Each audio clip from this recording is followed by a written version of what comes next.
Yes, so that's why.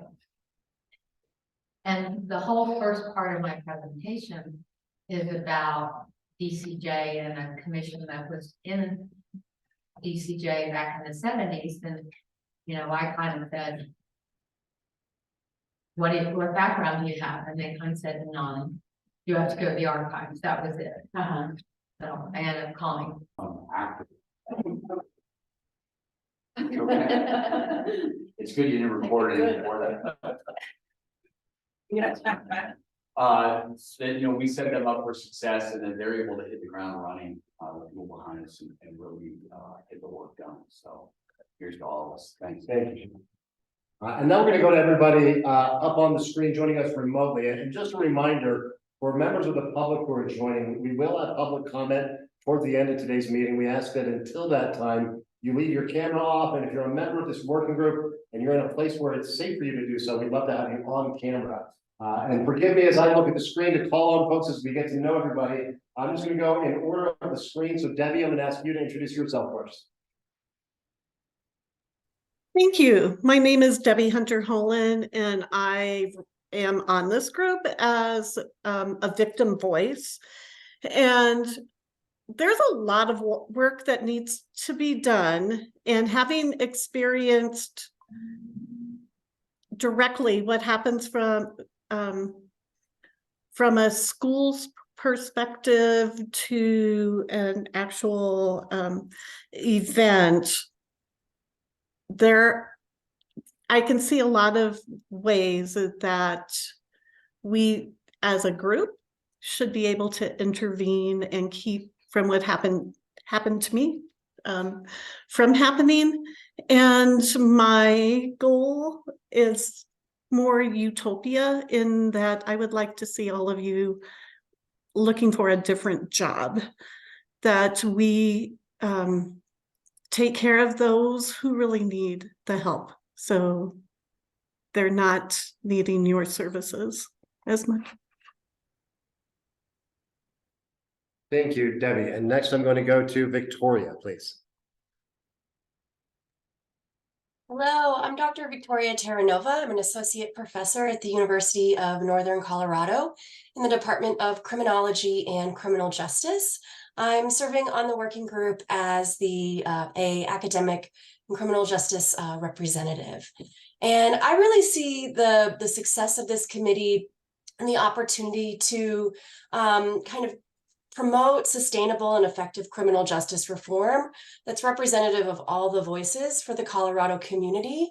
I see there being opportunity also to kind of break down the silos of across the system and stakeholders and promoting really sustainable research-informed policy reform as kind of a foundation.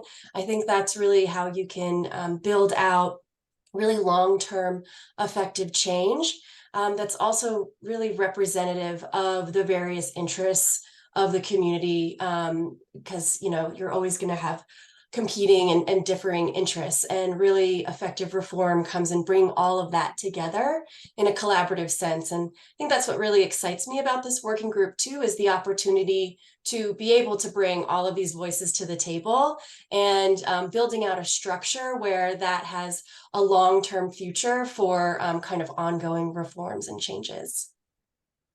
Great, thank you, Victoria. And I'm going to continue on. Next is Tom. And those of you in the room or on screen, if I mispronounce your name or if you have a preferred title you'd rather that we use, please do feel free to correct me and accept my apology. Tom, to you though, if you could introduce yourself.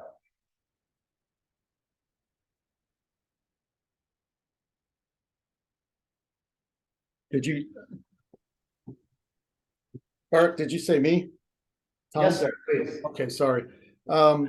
Yeah, good morning, everyone. I'm Tom Raines. I'm the co-chair, and I apologize for not being there today. I had to make a quick trip to check on my ailing 94-year-old mother here in Florida, so I'll be back soon.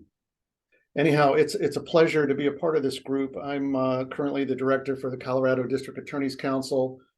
I've been in that position for 13 years, both in that role and my prior role as deputy for Attorney General John Suthers.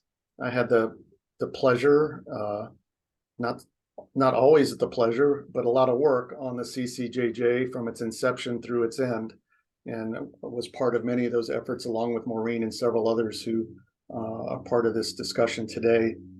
So I look forward to what we're doing here. I believe our success and our challenge are intertwined in maintaining our focus and prioritizing our limited mission, which is to create a group or groups and to park our personal beliefs or philosophies on where those groups or group may go eventually. But what we need to do to succeed is come up with a structure for a group or groups that all of us at the end of the day walk away from believing has a legitimacy and credibility factor in terms of membership and mission, with subject matter experts, and if it's broken out into subject matter areas or subgroups of a larger group, that we all walk away from this endeavor saying, the structure we have put in place, we have confidence in terms of success. And we've got a great group of people here who bring a lot to the table. I see the ultimate purpose of our work as a piece of legislation that creates this structure and does so in such a manner that the legislature and the legislators participating agree with the validity and value of it as not something that usurps their power, but as one that guides and provides potentially pragmatic and responsible policy recommendations and suggestions that they can choose to follow or not follow or amend. And so I think it's a significant project, and I look forward to being a part of this with all of you. Great. Thank you, Tom. Adrian, please. Good morning. I'm Adrienne Sanchez. I'm the Director for Policy and Legislative Affairs for the Department of Corrections. And as to this group, I think actually I echo the statements actually that Tom just raised, that I think that this particular group success would be measured by really having a group or groups that has a solid structure and a really defined mission, and the right people defined to be on those groups or that group or group, who are really going to be able to focus at meaningful criminal justice change that looks at all of the factors and not just looks at sort of how do we change one area, but really holistically, how do we impact the factors that drive criminal behavior and making lasting change, both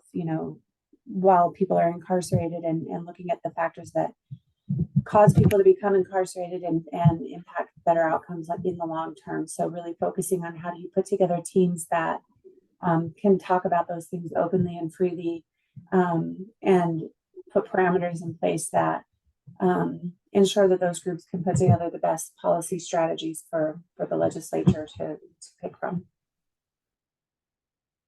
Great, thank you. And next I'm going to go to Andre and then Michaela, please. How you doing? I'm Andre Stansel. I am the executive director for the Colorado Department of Corrections, and I'm excited to be on this group. I don't know if I have an overall, like Tom and Maureen said, I don't know if I have an overall vision of what success will look like, but I'm super excited about the opportunity we have as a group to do something that I've thought for a long time that needed to be done. Oftentimes we try to solve or improve the criminal justice system in silos, whether it's the Department of Corrections looking at things that we can do internally, whether it's the police on the street, whether it's the sheriffs, whatever. But I think this gives us an opportunity to bring everyone to the table all together and have that conversation, and we can take that holistic approach of how we do it. Because like I said in the last meeting, we in DOC realize that we have a key role in all of this. Excuse me, but we are kind of the last stop in the criminal justice chain.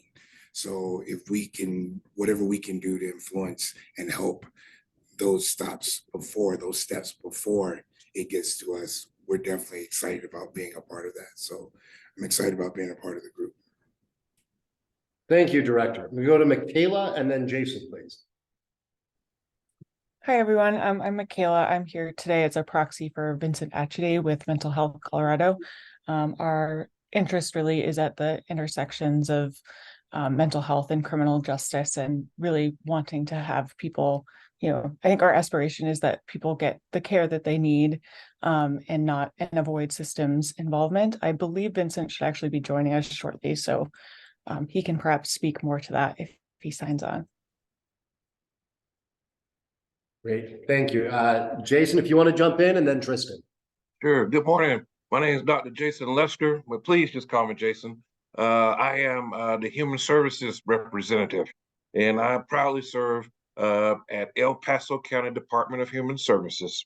From a theoretical perspective, I think that many of our issues within society are intergenerational, and there needs to be a focus on prevention and addressing past trauma. When I hear so many great explanations with regard to what success looks like, I tend to echo what many have said. And I just think that, our success will be reflected by our ability to have Colorado citizens create a unique set of landmark policies that reflect Colorado's true innovation, a commitment to quality when it comes to criminal justice and juvenile justice. And I guess the last thing I'll say is that, the work that we're doing today, it's going to transcend many generations to come. And I think that the opportunities of a lifetime must be seized in the lifetime of the opportunity. Thank you very much. Tristan, and then Representative Weissman, if you're in the place to do so. Tristan first. Good morning, everyone. I'm Tristan Gorman. I'm the Policy Director for the Colorado Criminal Defense Bar. I'm not feeling well this morning, so I'm going to be off camera for a bit, but I just wanted to echo, first off, what Jason just said as to focusing on prevention, as well as some of the comments that have already been made about setting up a structure that is data-driven and research-based. That's obviously a major component of the criminal defense bar's position, is that we need to be looking toward policies that are actually proven to be effective in reducing crime and preventing the creation of more victims, rather than just reacting after the fact. And I think the corollary to that is being realistic about what the criminal system can and cannot do. So that's where the defense bar is coming from. Wonderful. Thank you, Tristan. Representative Weissman, if you're, I know you're feeling a little bit under the weather, but you're in a place to say hello. Yes, thanks, Barrick, and good morning, everybody. Mike Weissman, State Rep for House District 36, which is North Aurora in both Adams and Arapahoe counties. Chair of House Judiciary, sponsor of many bills over the years from the prior TCJJ. Appreciate everyone taking the time and the mix of perspectives that have been shared here. As to the big mission, I think a couple of big things have been on my mind. Sort of looking back to why we're here, I think we really need to understand and take to heart why the broad spectrum of sort of trust and confidence that is necessary for the functioning of any such group unfortunately came to be eroded, putting us here today. And by being very clear on all of that, we can avoid that mistake again. And I appreciate Tom's comments in particular in recognition of all of that.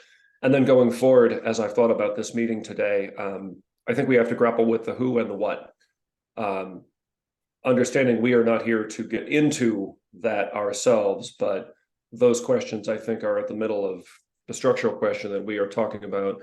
What bits of substantive criminal justice policy are going to be tackled by the group or groups that we might set up, and frankly, what aren't.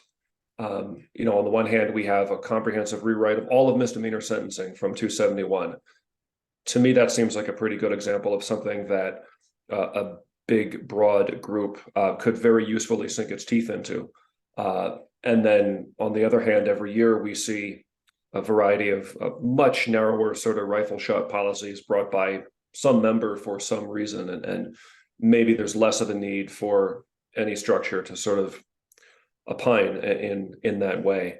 And then in connection with the what is the who, I know that one big question out there in some folks' minds is, are we setting up kind of one standing group, or are we going to operate in a little bit more of a sort of subject dependent task force kind of way? And I think there is analogy to how the legislature commonly operates. Every year we do bills to create this or that task force or committee to bring back recommendations, and the composition differs because who we need in the room for X is different than who we need in the room for Y. So those are some of the big strokes for me. I really wanted to be there in person, but I started coming down with the crud yesterday, and I just didn't want to risk passing that to anybody. So I'm doing Zoom this time, and I may keep off the camera to spare you my frequent trips over the Kleenex box. Thanks, everyone. Thank you, Representative. I hope that crud passes quickly. Really appreciate everybody indulging us in that time. And I know we've got a lot of important work to get done in a very short amount of time. But there's a reason that we wanted to start with that kind of aspirational understanding rather than diving immediately into structural issues and history issues. We wanted to just give everybody a chance to understand where all of your colleagues on this working group are coming from. And frankly, I'm inspired to hear so many people coming from different points of entry, really having that same or a very aligned vision. Now we'll get into some of the tough conversations in the weeks and months ahead, but appreciate everybody sharing that view. The next piece we're going to get into also isn't quite as in detailed as the history or the mechanics, but we want to really ground ourselves in how we're going to function together. So I'm going to ask Carrie to help me pass out.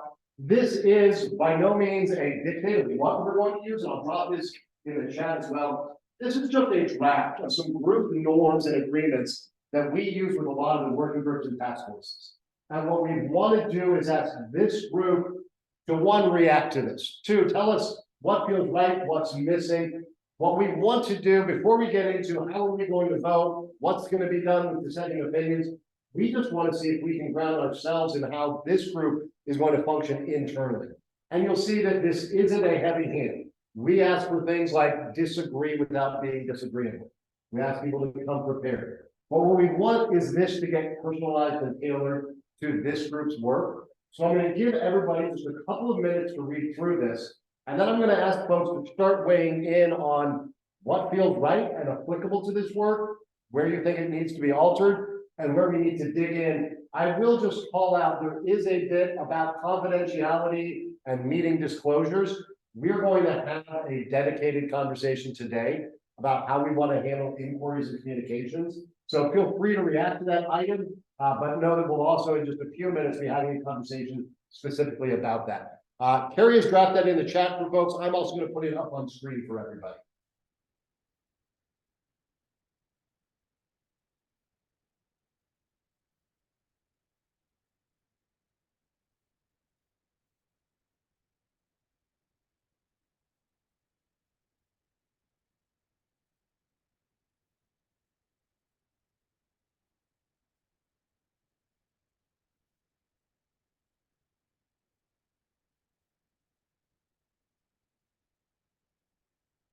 I'm going to leave it up on screen for just about another minute or two, and then I will take it off. You'll find that where we need to, we're going to use PowerPoints and slides so we can share data and facts, but we're big advocates of everybody being able to see one another. So we're going to spend as little time staring at PowerPoints as possible.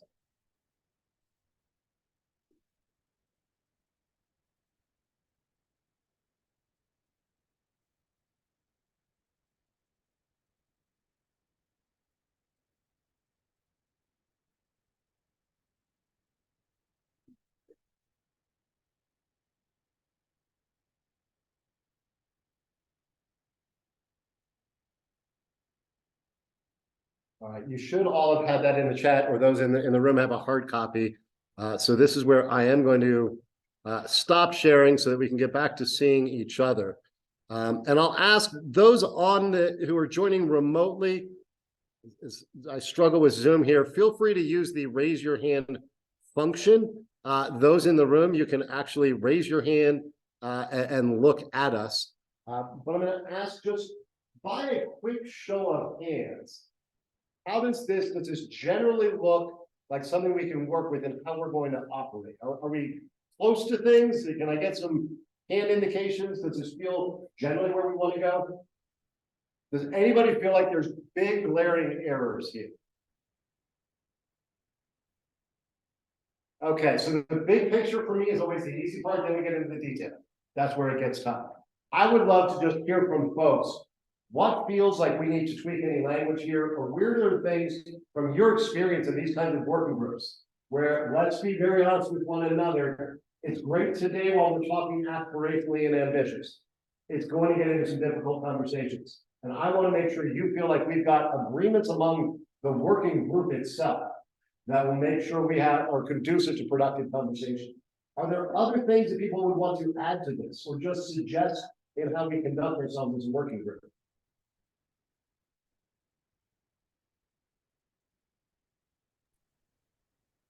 Eric, this is Tom.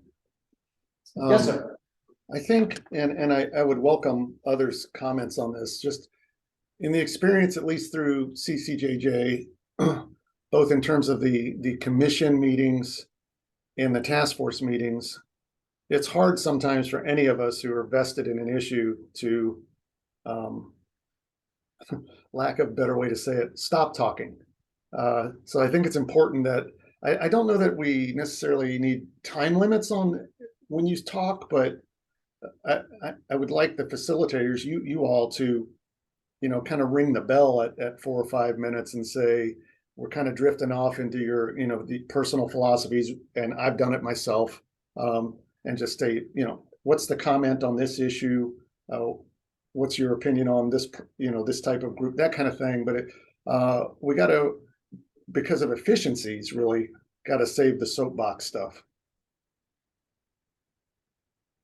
I appreciate you naming that and opening the door for the facilitators. You probably saw that one of the things at the bottom of this is let the facilitators facilitate. We're also talking to one of your points about the time. We're going to have a conversation on things like public testimony and how we're going to manage that to be reasonable and fair with time without it running away. And I will just tell folks, those who have worked with me know I sometimes joke that the two biggest influences on my life were probably a lot of time spent in Hawaii growing up and then going into the Marine Corps. So I believe in very structured aloha and love for our meetings. We will make sure everybody's voice is heard. And please understand when we need to move meetings along, we are going to facilitate. So Tom, I appreciate you naming that. And I'm just going to ask everybody to try to be self-aware when you have a point of view to share, that we do have topics to get through, and to be respectful of others when somebody really has a strong point they want to make. Other thoughts on the norms here, or just how we operate? Senator? Thank you.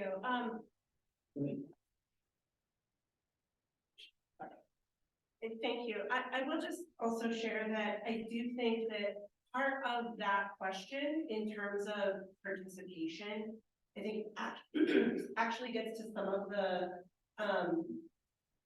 questions around how both this entity, as we work through thinking through the next structure, and then also questions for the next structure about how to who's on the commission or task force or whatever entity we end up creating, and then how do folks who are not on that participate, engage, and understand, right? And so this group norms and agreement around the participation, there are some folks who there are lots of different perspectives, and some folks just come from naturally sort of oppositional spaces, particularly here in the criminal legal system, right? And so I think just being able to hear, understand, ask questions, as opposed to making those types of assumptions, I think would be helpful. But I do actually think that questions around how we allow for participation, ask questions of one another, I think is going to be really important, both for this group and then also as we move forward.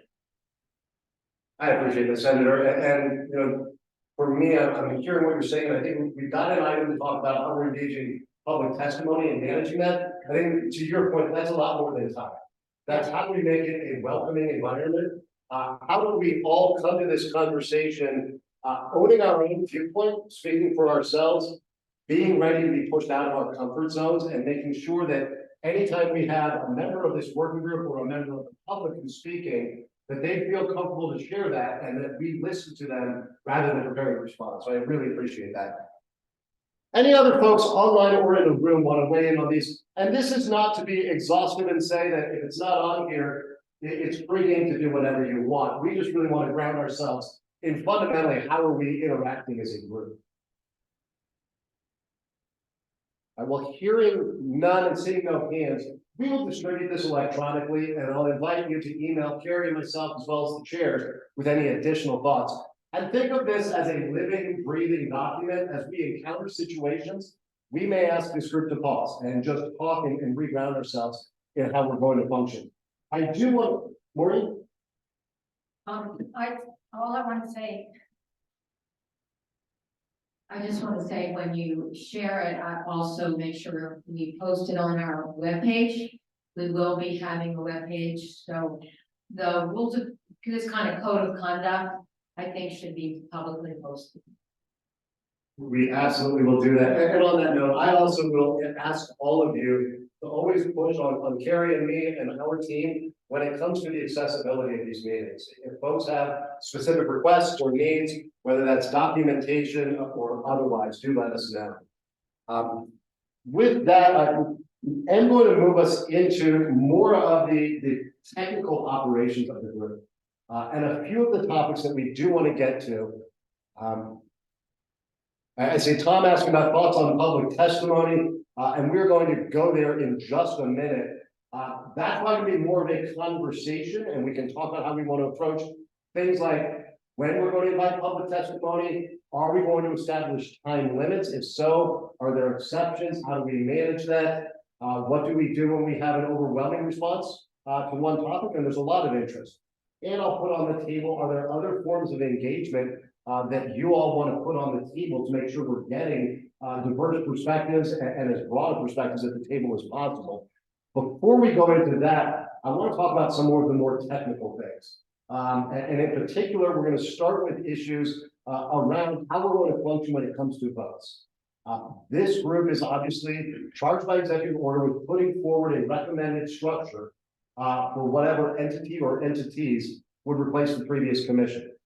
So one of the questions is simply what is going to be the voting threshold to advance recommendations? And I have heard it proposed at the 2/3 mark. I want to first invite our chairs to offer any thoughts or open the conversation. But I want to open a conversation about things like what is the voting standard for putting forward recommendations? Do we want to have different voting thresholds if we need to make other alterations in how we're operating internally? But Maureen, I'm going to go to you and Tom first for thoughts on these voting thresholds. Well, for those of you who have experience with CCJJ over the years, Senator, I'm looking at you.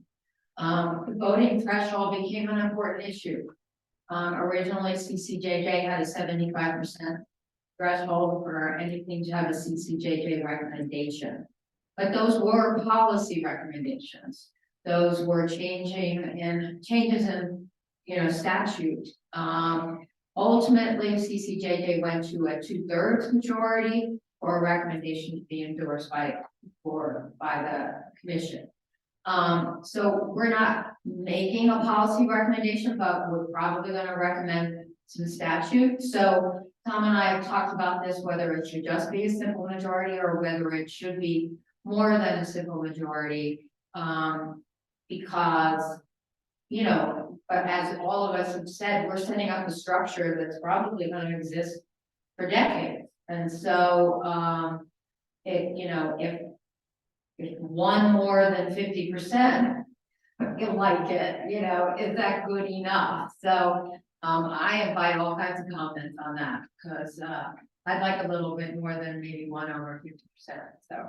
Thank you, Maureen. So really open conversation, just to make it easy for me to facilitate. If you're online, I will ask you to use the raise your hand function. So I see you, if I happen to miss that, wave your hands, I'm looking at the screen. Those in the room, just give me a raise your hand, but would love folks' thoughts, and maybe first I'll do a just temperature check. And I'm gonna ask whether you feel 50+1, or whether the 2/3 option, threshold feels right, or if you have a third option that you'd like to propose. But by a quick show of hands, who believes a 50+1 should be sufficient to advance recommendations?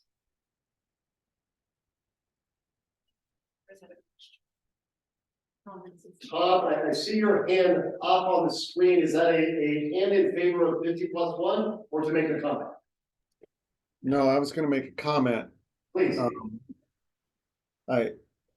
With Maureen's comments, I guess I feel that if we're all going to leave the room agreeing we've done something right, it's got to be more, not less than 50, 55. In my mind, 2/3 is the bare minimum. I would like to think this group could come out with 75%. I could live with 2/3, but I think given the folks we have here, you know, if we're going to set up a structure that we want to last, you don't want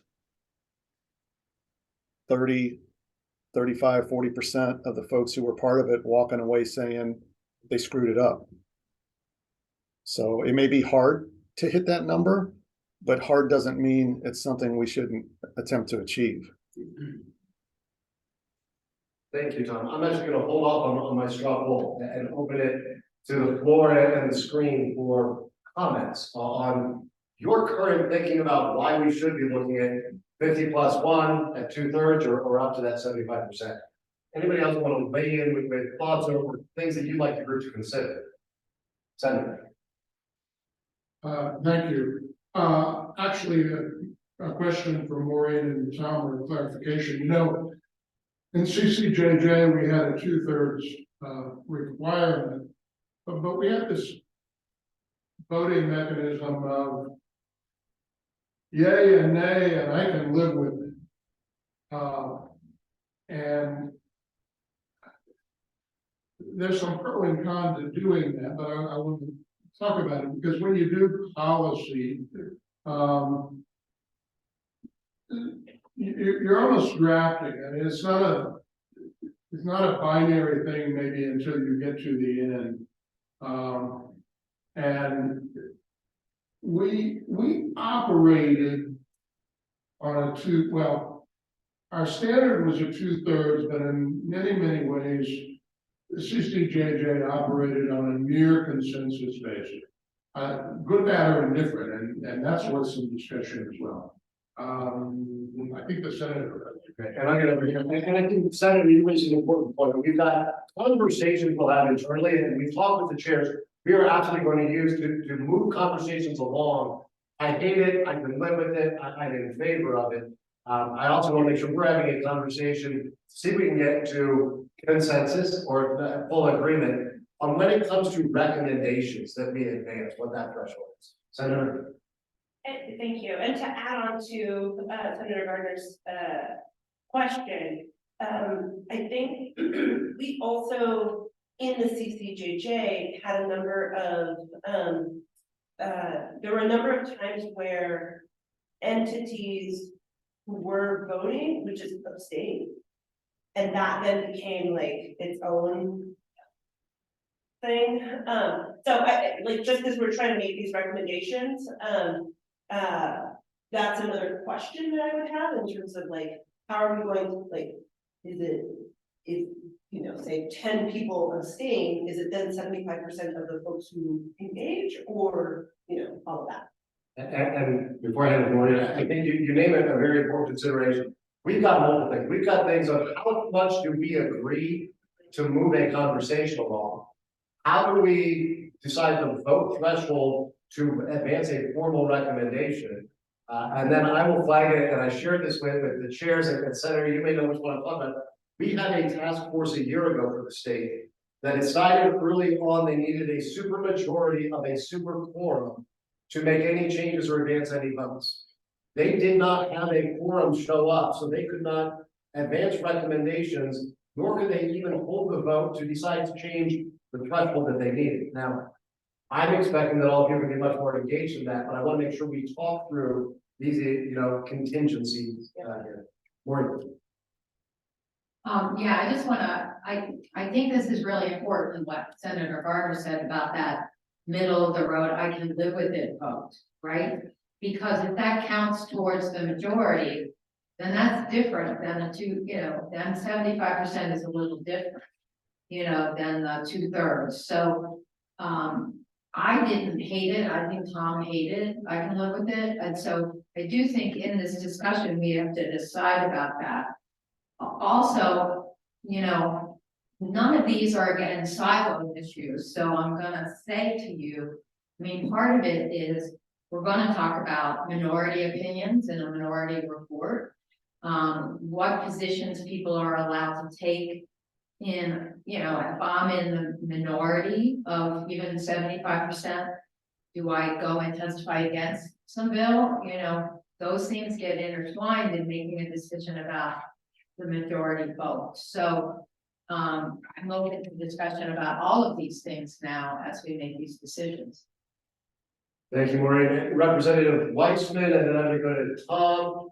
Then there's somebody else I can close the screen. But Rep. Weissman, if you want to jump in, and we may shift the order in which we actually have this conversation, because I think Maureen points out it may be intertwined. And folks, comfort with one threshold may look different if we were expecting everybody to toe the line, if we come to that majority opinion to advance a recommendation versus having the room to offer dissenting opinion. But I'm going to go to Representative Weissman first, and then to Tom, and then to Deb. Yeah, thanks, Barrick. Although I think I saw Debbie's hand up before mine, so I'm happy to yield to her and then go after Debbie. She's waving you off, but I'm going to take you up on your offer. I'm going to go to Debbie, and then Rep. Weissman, and then Tom. Thank you. My question is for clarification. We are a working group, right, to establish what this committee is ultimately to look like. Am I right on that? Yep. If Yes. that's the case, then my feeling is that there should be pretty much a consensus so that the actual committee has a good founding a structure. Thank you, Debbie, and I appreciate you flagging that role and making sure we're all clear on that. Rep. Weissman, and then Tom, please. All right, thanks, Barrick. I'll try to turn my camera on at least when I'm talking. So I agree this is an important discussion.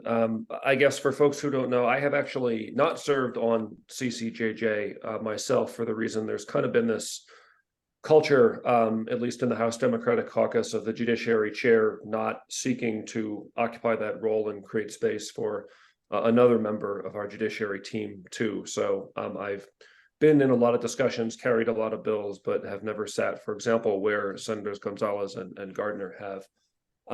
Anyway, with that said, the question of I can live with it has been, not something I've personally been involved in. Expressing no opinion about that for now. I don't feel that should be an option here. I think when the time comes and, there's draft text in front of us or whatnot, I think the votes are yes and no for the sake of clarity.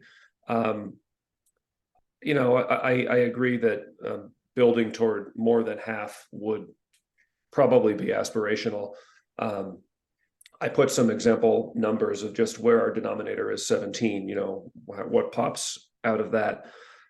Few other things, the question of, CCJJ taking one position and then certain other individuals taking a different position has come up over the years. I certainly appreciate that. Challenge being there as here, you have folks who are elected and take an oath on the Constitution, and even though it has frustrated me sometimes when there is a CCJJ supported bill and certain individuals come in and light up the bill. I mean, I get it. They were elected. Some of us here are in that position. Some of us report to folks who are, and then on the other hand, we have folks in a variety of capacities. So I think everybody needs to sort of wrestle with those decisions on their own. But, if somebody is going to feel the need to, say, recuse from any final voting, that impacts the denominator, and it impacts, let's just make up, we want to get to 3/4. We need to know in advance and not get tripped up in a situation like the one that Derek alluded to for other groups. I think that this group has been put together with that in mind, and with some learning from some of the recusals that commonly happened, I think for sound reasons, at CCJJ. But where folks for any reason feel that they wouldn't be able to participate in formal votes when we get there, I think it's just better if we surface all of that up front and plan around it. And then I guess the question of how people position vis-a-vis any final work product that we do could be taken up later, but I do think that we should pin it for later and try to have a candid conversation down the road. So ideally there aren't surprises. I'll stop there. Thanks. Thank you, Representative Tom. Yeah, so a couple of points, and Mike, I appreciate kind of especially that last point you were making.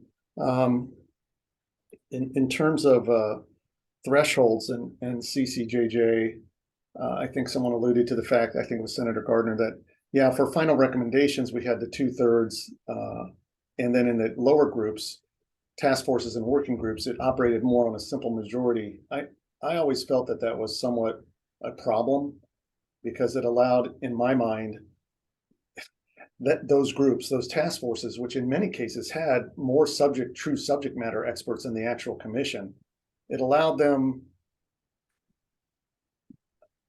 an ability to not take the final step and bang out something more significant than just a simple majority agreement to move an issue forward. So that's why I'm a proponent of the higher percentage of agreement, especially in terms of just our narrow mission here. As to the live with it for this group, I also agree with Rep. Weissman that this should be a yes or no in terms of what we're doing here. Live with it, kind of in its original inception, was substantially provided to allow legislators on the commission the ability not to get boxed in, because they are, elected officials who answer to constituencies. They might see the validity of something in a meeting or like it, and then when afterwards they heard from local constituencies and wanted to move around. And it's also why those members on CCJJ, unlike the rest of the commission members, of which I was one, were not necessarily bound by the otherwise, mode of operation edict for the rest of the commission, which was, if CCJJ passes something and it becomes a recommendation for legislation, you as a member will not openly oppose it. So that's why Live With It was there for that. I think that openly oppose issue is one we got to wrestle with, at least in this group. I have thoughts on that. I kind of feel like if you're one of the folks who, say, per Mike's example, if we went 13 of 17 and you're one of the 4 who voted no, I think you should be allowed to testify as to why you voted no. I don't think you should be boxed in by the membership, the 13 who voted yes, that kind of thing. Mike, the last issue, the recusal issue, really concerns me, that it would be an issue with this group. And I just think out of the gate, does anyone who is going to be one of the 17 here envision any situation where you wouldn't vote? Because I think that was judicial on the CCJJ would never vote. They would abstain. And to me, it was a pointless membership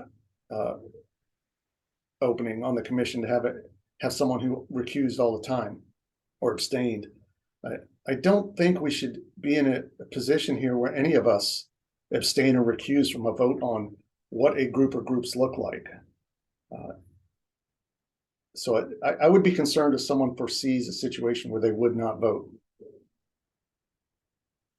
Thank you, Tom. And for those in the room and not seeing Rep. Weissman, just waited to agree with Tom's comment that people preserve the right to speak their mind down the road if they are in a minority opinion on this. I'm going to try to move this. Yeah. Oh, I'm sorry, Janet, please. Well, thank you. I'll make my comments succinct. I agree that we should have at least 2/3 majority to do anything. I agree that there should be a yes or no.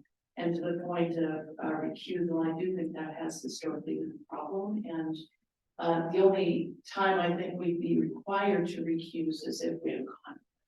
So we need to leave that door open if we're making a recommendation about somebody who we have a financial interest, or business partnership with or something like that. But barring that, I think we should be all expected to be serving and voting. Thank you. Thank you, Janet. Tom, is your hand back up or is that still up? I'm a slow learner on the hand. That's quite all right. Those of you got somebody looking to be admitted to the room. Morning. Yeah, we may wrap up here a little bit, but as Jared, I'm just saying from what I hear from a lot of you is, 2/3 is probably the bare minimum. And it might be a question between 2/3 and 75%. And with the ability, if you are in the 4 people that say no, you have the ability to publicly state that position and the reasons for that position. Because as I had said before, they're co-mingled. Like I'm imagining myself as one of the people that votes no. I want to be able to speak. I'm more comfortable with 75% if I can speak, right? I'm less comfortable with 75% if I can't speak, right? So, because with only 2/3 to shut me down, feels uncomfortable. Thank you. And I'm going to move. I do see that we've had some people come and go on the screen. I just really want to welcome members of the public who have joined us. Ask you to continue to leave your cameras off. We will, towards the end of this meeting, after the 12:30, have some opportunity for public comment. As I'm listening to everybody, I want to clarify a couple things and then see if we can align on really 3 points of decision or agreement we need to come to.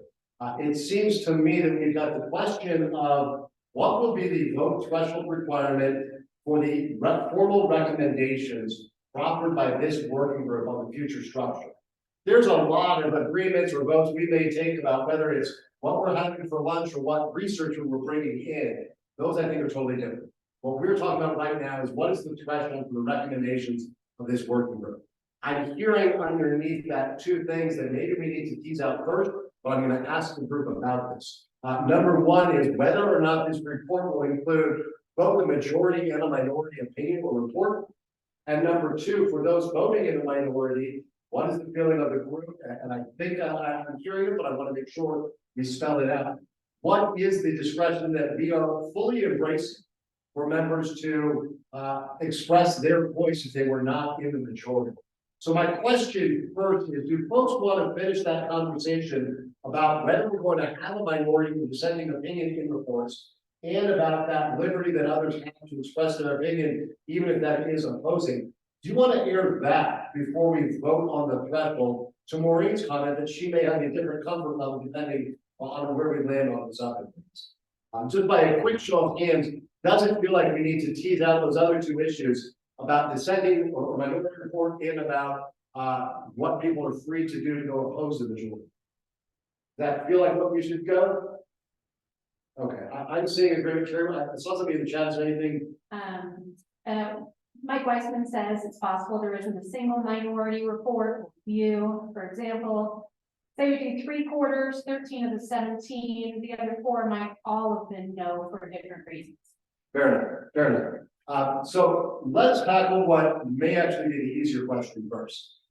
If we have any number of members of the working group who do not vote in favor, but the voting threshold is sufficient for the recommendation to go forward, should those members be free to publicly and in testimony oppose the recommendations made by the majority?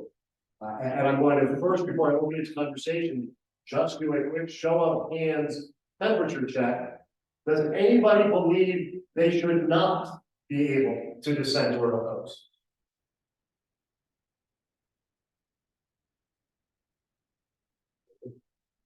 Yeah, I mean, our recommendation is gonna basically be a bill, right? And so the no people, I'm trying to get to reality here. The no people are gonna be the people that don't like the representation, or don't think the mission's broad enough, or whatever. And they will not be necessarily in opposition to the recommendation as much as they want amendments. They want to tweak it. And so reality, and I'm just saying, bring our minds to that as we make our vote, because I can see people say, I think there's too much law enforcement. I think there's too much, academic. I think there's too much lived experience. I think, there's not enough community, blah, blah, blah. I mean, these are the core commission issues that always come up as I look at the history of commissions, or there's not enough legislators, whatever. So I'm just throwing that out as we think this through. When people vote no, when they come in, they're probably not going to say, I don't want a commission. They're going to say, I want the commission to look more like this. So just a thought as we make this decision. Senator. Thank you. To go a little deeper, Maureen, you made a statement that I think we ought to take that to ground, perhaps. Is the product of this working group going to be a proposed bill, or is it going to be a report with recommendations for a bill? I would say this, just kind of procedurally. When we have the TCJJ recommendation, there are sponsors for that bill. When we have interim committees of the legislature, there's a process for making that a bill. This working group of the executive branch, although a little known but interesting fact is that the governor can request the drafting of a bill. But I don't think we can do that. We might hand in a report to do that. I think what we're going to produce here is an outline of a bill, recommendations for a bill. My colleague has a comment. And I welcome legislators, more important lawyers and experts to inform me. As I read the executive order that formed this, we were tasked with putting forward recommendations, but I welcome being corrected as soon as it's approved.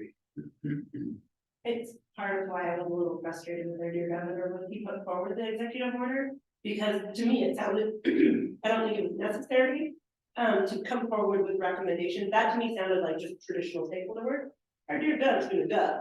It is what it is. My sense is recommendations that then, should any of us or anybody else want to then put forward a request for a bill, so be it.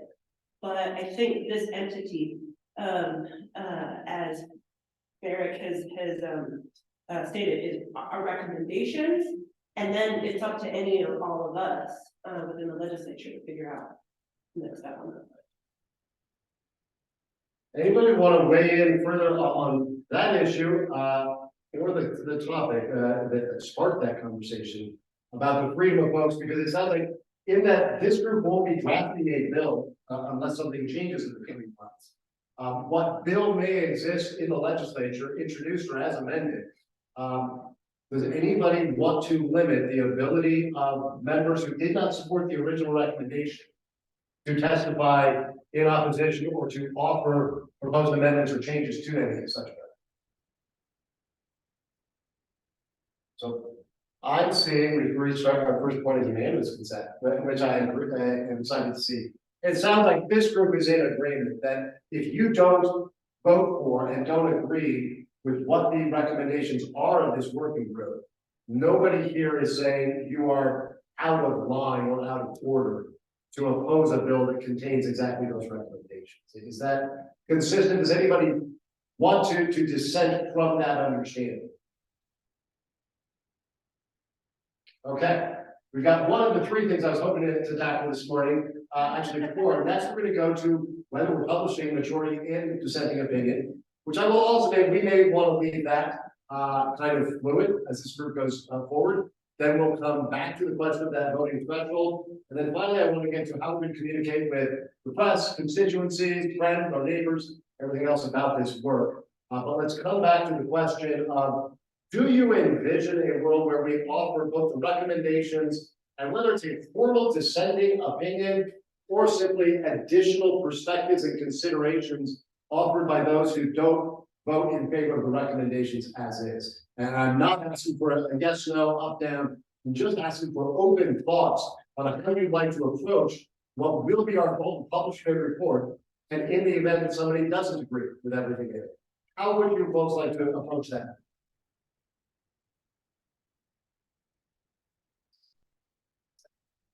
Thank you. I'll just offer a suggestion that if there's 25% in agreement of a minority position, then I think it could be supported in a minority report.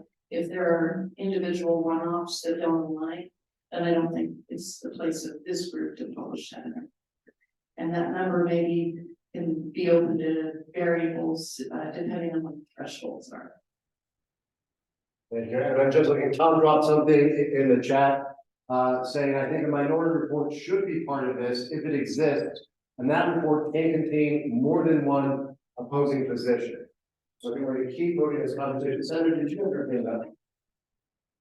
I do think that being able to capture and document why an individual member, because the different lived experiences or perspectives are so are nuanced, right? I do think that that would be welcomed.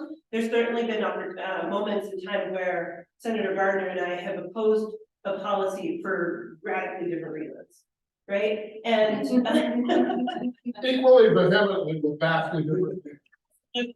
absolutely, and I think being able to like acknowledge why that happens would be important, and so so that's just my perspective. Thank you, Senator. Other thoughts on the question? Yeah, I think I agree with what everyone is saying, that we should have, maybe it's not a dissenting report, as in what, you know, what are the objections, and they can be multiple, like Tom said. You know, certain people who voted against this believe that this membership or this person should have a seat or whatever, and they may be, you know, totally different, but I think we should capture all of the thoughts in a, you know, an alternative report. We have any additional thoughts? What I'm hearing is agreement that everybody should be free to speak their mind when any bill comes that reports to come from this working group. And it sounds like a pretty unanimous view that where we have additional opinions, in addition to what may be the package recommendations, those become included in our report in some format to acknowledge that there may be opposition to the full package for very different reasons. And so we'll note those considerations. Carrie, with somebody. We do. Mike Weissman just dropped in the chat. 1/4 would be 5 votes of the 17 due to rounding. So arguendo, 75% or 13 of the 17 for majority. Maybe should be 4, not 5 votes for minority. Details aside, I do like the idea of embracing the possibility of multiple dissent views. Okay. So now I'm going to bring us back. It sounds like we're aligned and on the same page when it comes to what people do with their opinions. We've got some finagling that will have to happen because we're right now operating with an unknown of what people are opposing. And is it super small detail? Is it a big package, and for what reasons? But I do want to get us back to saying, with that in mind, if we can come to an agreement on what the voting threshold will be for this group to put forward a set of recommendations, understanding a few things. People will be free to speak in opposition if they voted against it, that we will be including additional perspectives or opinions from those who don't agree with it, and that we have no idea what our friends in the legislature or the governor's office may do with this package. So all of those facts. Maureen, did you want to jump in? Yeah, just real quick. Because, as we decide what the percentage would be, and as we decide that dissenting views would be captured, the question that I have, does that encourage people to vote no on the package? Because we do want to try to encourage people to make compromises and support the package. And if we're capturing everything else, does that in fact encourage people to vote no to be reported in the minority? So I want to be able to say, as we make a decision about the voting percentage, or we make these decisions, that you can, is there a way, and I don't know, that you can vote for it, but say, but, I still think, I support this, and I don't want to say I can live with it, but I support this, but these are some things that might still be open for discussion. I don't know, you're the expert here, if that's allowed, And I'm gonna bring the senator in. What we have done in the past is it does come down to a yes or no vote. We have allowed folks to, yes, I have considerations to include in a report. So we're including these considerations and implications, but not differentiating between a yes and a yes and vote. I think I follow that. It would seem to me that it would be useful to allow any member to comment. I've passed bills that I commented that if I were running the world, I would do it this way, but I don't run the world, and maybe everyone's thankful for that. But as a consequence, there is even value in saying, I'm open to this, or I have a reservation about this, but it's not a perfect world, and this is my 2 cents comment about it. One of the things about making these comments is there will be a duty on those of us who sit on the committee. If you really want your view expressed in 2 or 3 sentences, you're gonna have to write them and get them there on time, and that's a good limiting function. And to both of points, there is absolutely nothing that says we can't draft a report with the recommendations that has a member's statement exhibit to the entire report where each of you submit, whether that's a paragraph or a page, about either the rationale, if you want to share it, or not. I was gonna read in the chat from Tom, with all those factors incorporated, including the ability to state basis for one's vote on the record prior to the vote, I support 75%. Okay, I'm going to see if I can go back to where we were. The sheriff says that on me. I'm going to see where we are with a quick temperature check vote, and I'm going to ask 50 plus 1, 2/3, 75%. This is not a formal vote. This is just to see where we are in the room, and if we can get to agreement. Is there anybody on the working group who believes that the threshold should be 50 plus 1? I see no votes at 50 plus 1. Who on this working group believes the threshold should be 2/3?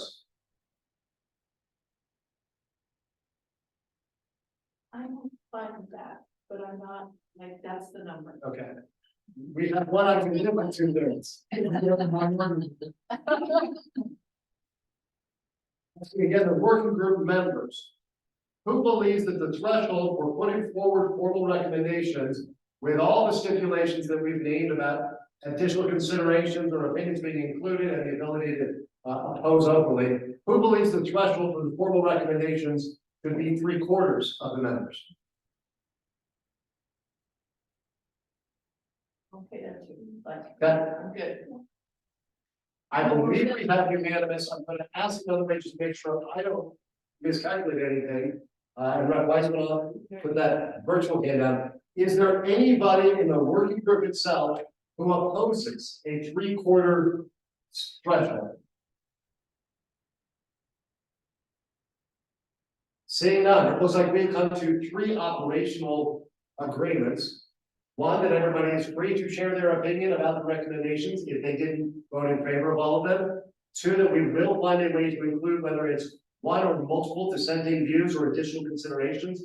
And three, that this group requires 3/4 of the membership to vote in favor of the recommendations to advance them at the end. Maureen. I guess I want to be clear that if you vote yes, you can still comment on the recommendation in the report. That is my understanding. Is there anybody who had a different understanding? Yes, Jen. Sorry. I just want to clarify that the expectation would be if you voted yes, that you would not ever go to comment no unless there's a substantive amendment to whatever is created from this work. I'm seeing nods of agreement. And does anybody disagree with Jen's understanding of that? I see Maureen nod. Okay, I promise we're going to give you guys a quick leg stretch break in about 10 minutes. I do want to try to get through a couple of other technical issues first.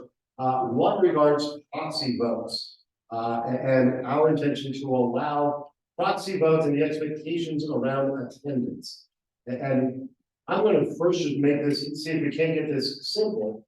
Is there any objection to individuals allowing a proxy to represent them and to vote on their behalf? Senator. No objection, and I think everyone on the committee represents a particular entity or institution. And that the proxy would be appropriate, if you couldn't be here, Janet, the Attorney General's office ought to have a vote on a recommendation, likewise, those of us, well, all of us, could have that. I'm not seeing hands up there. Coinciding with this, I think it's important for us to talk about attendance and attendance expectations. Is there anybody who wants to weigh in or just open conversation about what we expect of members? For example, how many times can a member send a proxy and still be the official member? Is that unlimited? Do we expect at least 2/3, 75% attendance? Does anybody have any thoughts on that, or is it pretty open and we'll be responsive to facts on the ground? This is where I probably am going to nudge our chairs, Tom and Maureen, to offer your thoughts on what do you expect from members when it comes to attendance, and at what point should they be asked to reconsider their participation as an official member? This one's hard because of the time constraints we're under. I think if it was a different setup where we were, hey, we're going to have a meeting every third Friday of the month, blah blah, where people could adequately plan, I would be more inclined to put some limitations or stricter limitations on the proxy appearance. But given that we're in many ways ad hoc picking dates and setting a lot of them, I worry about diluting someone's ability to vote in this unique scenario. Now, that said, I hope it's not, if we have 10 meetings, you send a proxy 6 times, but I'm not sure where to find the balance there. I don't feel strongly one way or the other, just given the constraints time-wise, but just everybody do their best would be my ask. Yeah, and I'm just gonna say, I agree with Tom. I don't think we should make a rule. I've been super impressed with the engagement of everybody so far on this group. And I think we have the right people here. And so I just as a follow-up, and Tom and I have talked about this, and I think we did briefly, that you are here as a representative of your job, but you're also here as an individual. So we expect you to solicit input on things that we're talking about, but in the end, it's your vote. I don't think the Sheriff's Association is going to tell Jamie like anything, but particularly they're not talking about right? And the same thing, for all of us, you make your vote because you participated. So if you're sending a proxy, I would assume that the person on the group is discussing that with them, is, you know, feeling out the opinions of people in their group, but in the end, making the decision for themselves. And I don't want any limitations. We've got enough rules as it is. I think this group is strong and committed, so. Thank you, Senator Gonzalez. Agreed, and just, I mean, reality check, like, we're gonna be entering the holidays, and we have special session thrown in there. We're gonna be in the legislative session here, sooner than any of us want to admit. And so one thing that I have participated in some other spaces that has been worthwhile. I think, when we're trying to make these meetings, like these process decisions here within the meetings, I think, proxies are fine. On the recommendations, sometimes there have been, let's look at them, review them, and enter like a 24-hour voting period where you can either vote in person or like via email or what have you. That way you're able to like look at them and review.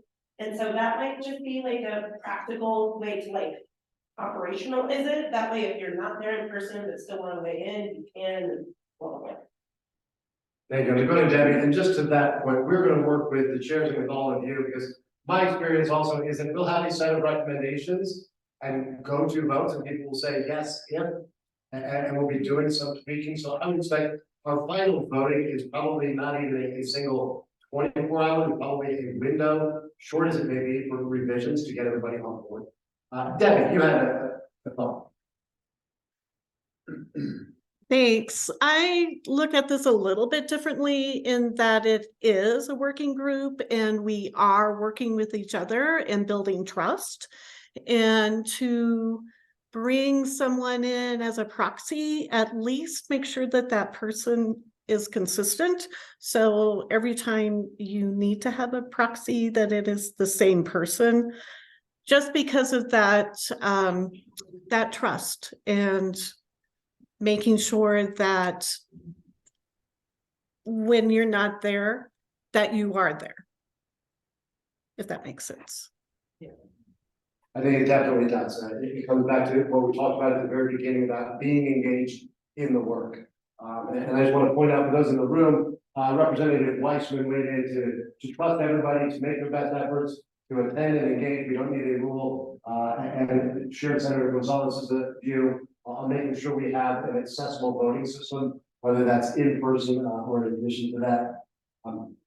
I think we've got some good alignment here, and me raising that question of attendance wasn't to try to push to kick people out. It was just I wanted the opportunity for everybody to hear where you were coming from on this, and frankly, maybe to engage in a little peer pressure to make sure that you engage as much as you can, understanding everything from the holidays to life to lunch session is going to be happening. We try to do our work, so proxies will attend as necessary. I've had to adjust the agenda just a little bit because we had some good flow of conversation going on. We've got two more operational issues that we do want to tackle. One is that press communications or constituent communications, and the other is going to be around how we're going to handle public testimony. But I've kept everybody seated for almost 2 hours straight. What I'm going to do is give a 5-minute break if you want to stretch your legs, deal with anything. It's 10:33. Let's convene at 10:40 sharp, and we'll dig into those last two topics on the operations side, and then we're going to spend the back half of today's meeting on that history of the work that Maureen shared up front.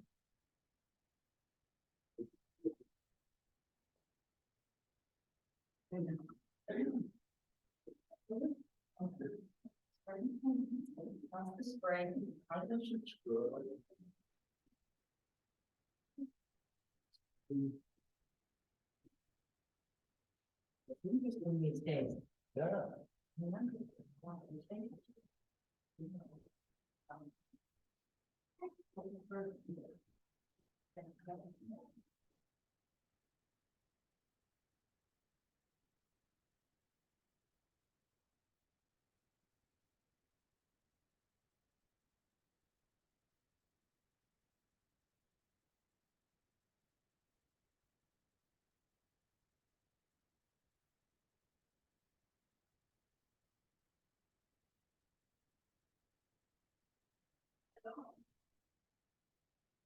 Hey,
Hey, you.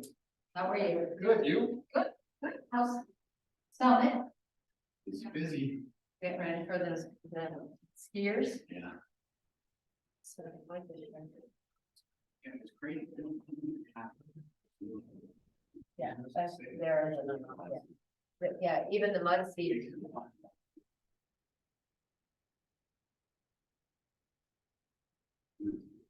How's our girl doing? How's Taya? Good. Okay. Yeah, she's good. Yeah. Yeah, it's good. It's good. Good. Okay.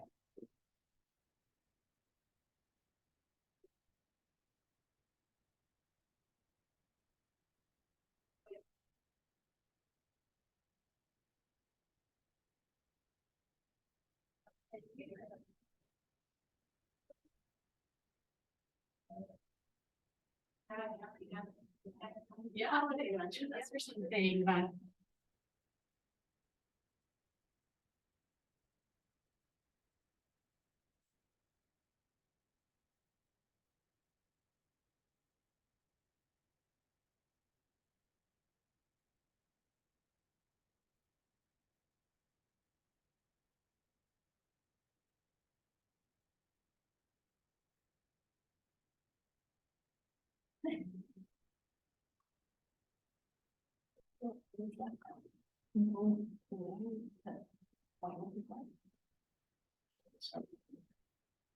There it is, it's not.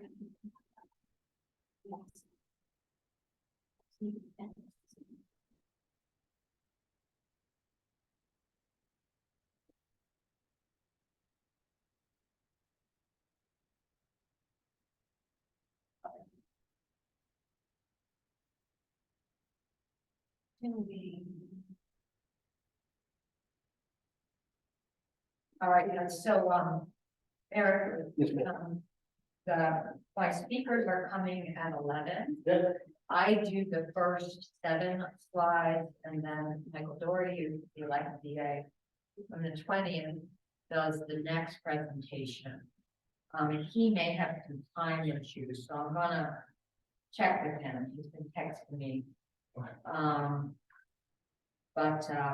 So I would like to start as close to 11 as we can. No, I'm gonna grind through. Okay, so I don't have them all. I understood, yeah. Okay, that's cool. Thank you. You go, that's it. Yeah. Hey, Mark. Awesome. I like this one. I like it. Okay. Okay.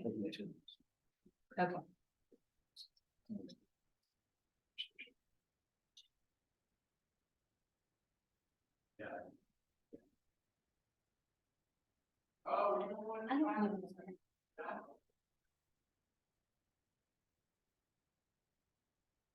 Does it just make it too small to pop the check on the screen? It just makes it not good.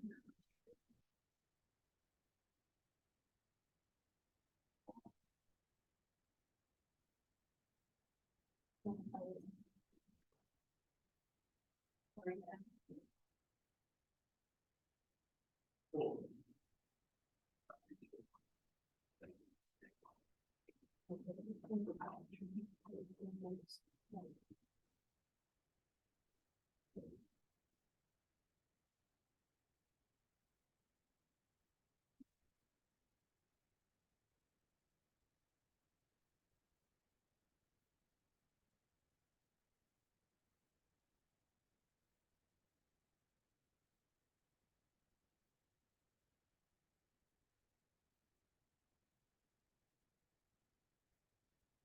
Okay, those of you joining us remotely, it is 10:40. I think I've got one or two more people who are getting back into the room, but I want to tee up the remaining conversations. We're going to try to get through these in the next 20 minutes so we can start the second segment. We also have some guest speakers and presenters coming for that. Really two primary topics that we want to dig into. One is how we're going to share information about the work being done by this working group. With whether it's the general public, press, constituents, groups that you represent or are involved in. And then we want to talk about public testimony. And I wanted to group these two together because to me, they really all fall into this category. How are we ensuring a public process to all of this? We do have it, and I think she had to drop off, and I know we have the public information officer from the CDPS was on the call. They're not here to officially be the public affairs arm of this working group. But I do want to open the conversation, and I'm not even going to offer an opinion or a recommendation. Jack, I can see your hand up in just a second. I'm going to invite you in. The topic I want to just put onto the table is, how do you think two things should happen? One, formal communications about what this working group is doing. And two, should there be any limits, formal or just understood norms on how we ask each member of the working group to share out about what the working group is doing? And by that, I mean the difference between somebody saying, hey, the working group thinks, or in my personal involvement in the working group, what I'm advocating for is. We don't want to tie anybody's hands in their ability to communicate. We also want to make sure that this group is accurately represented in their work. So I saw Jack's, now he put his hand back down. Sorry. There he is. Jack, I'm going to ask you to jump in, and then I'm going to ask our chairs to offer their thoughts on how we should be communicating as a group and what really each member should be expected to be free to do or where they should draw lines. Those have a little bit of a conversation as a group. Jack, you wanted to jump in there. Yeah, hi everybody. Jack Reed. I'm the research director and the Division of Criminal Justice. The PIO of DCJ, Paulo Vargas, was on earlier and dropped off.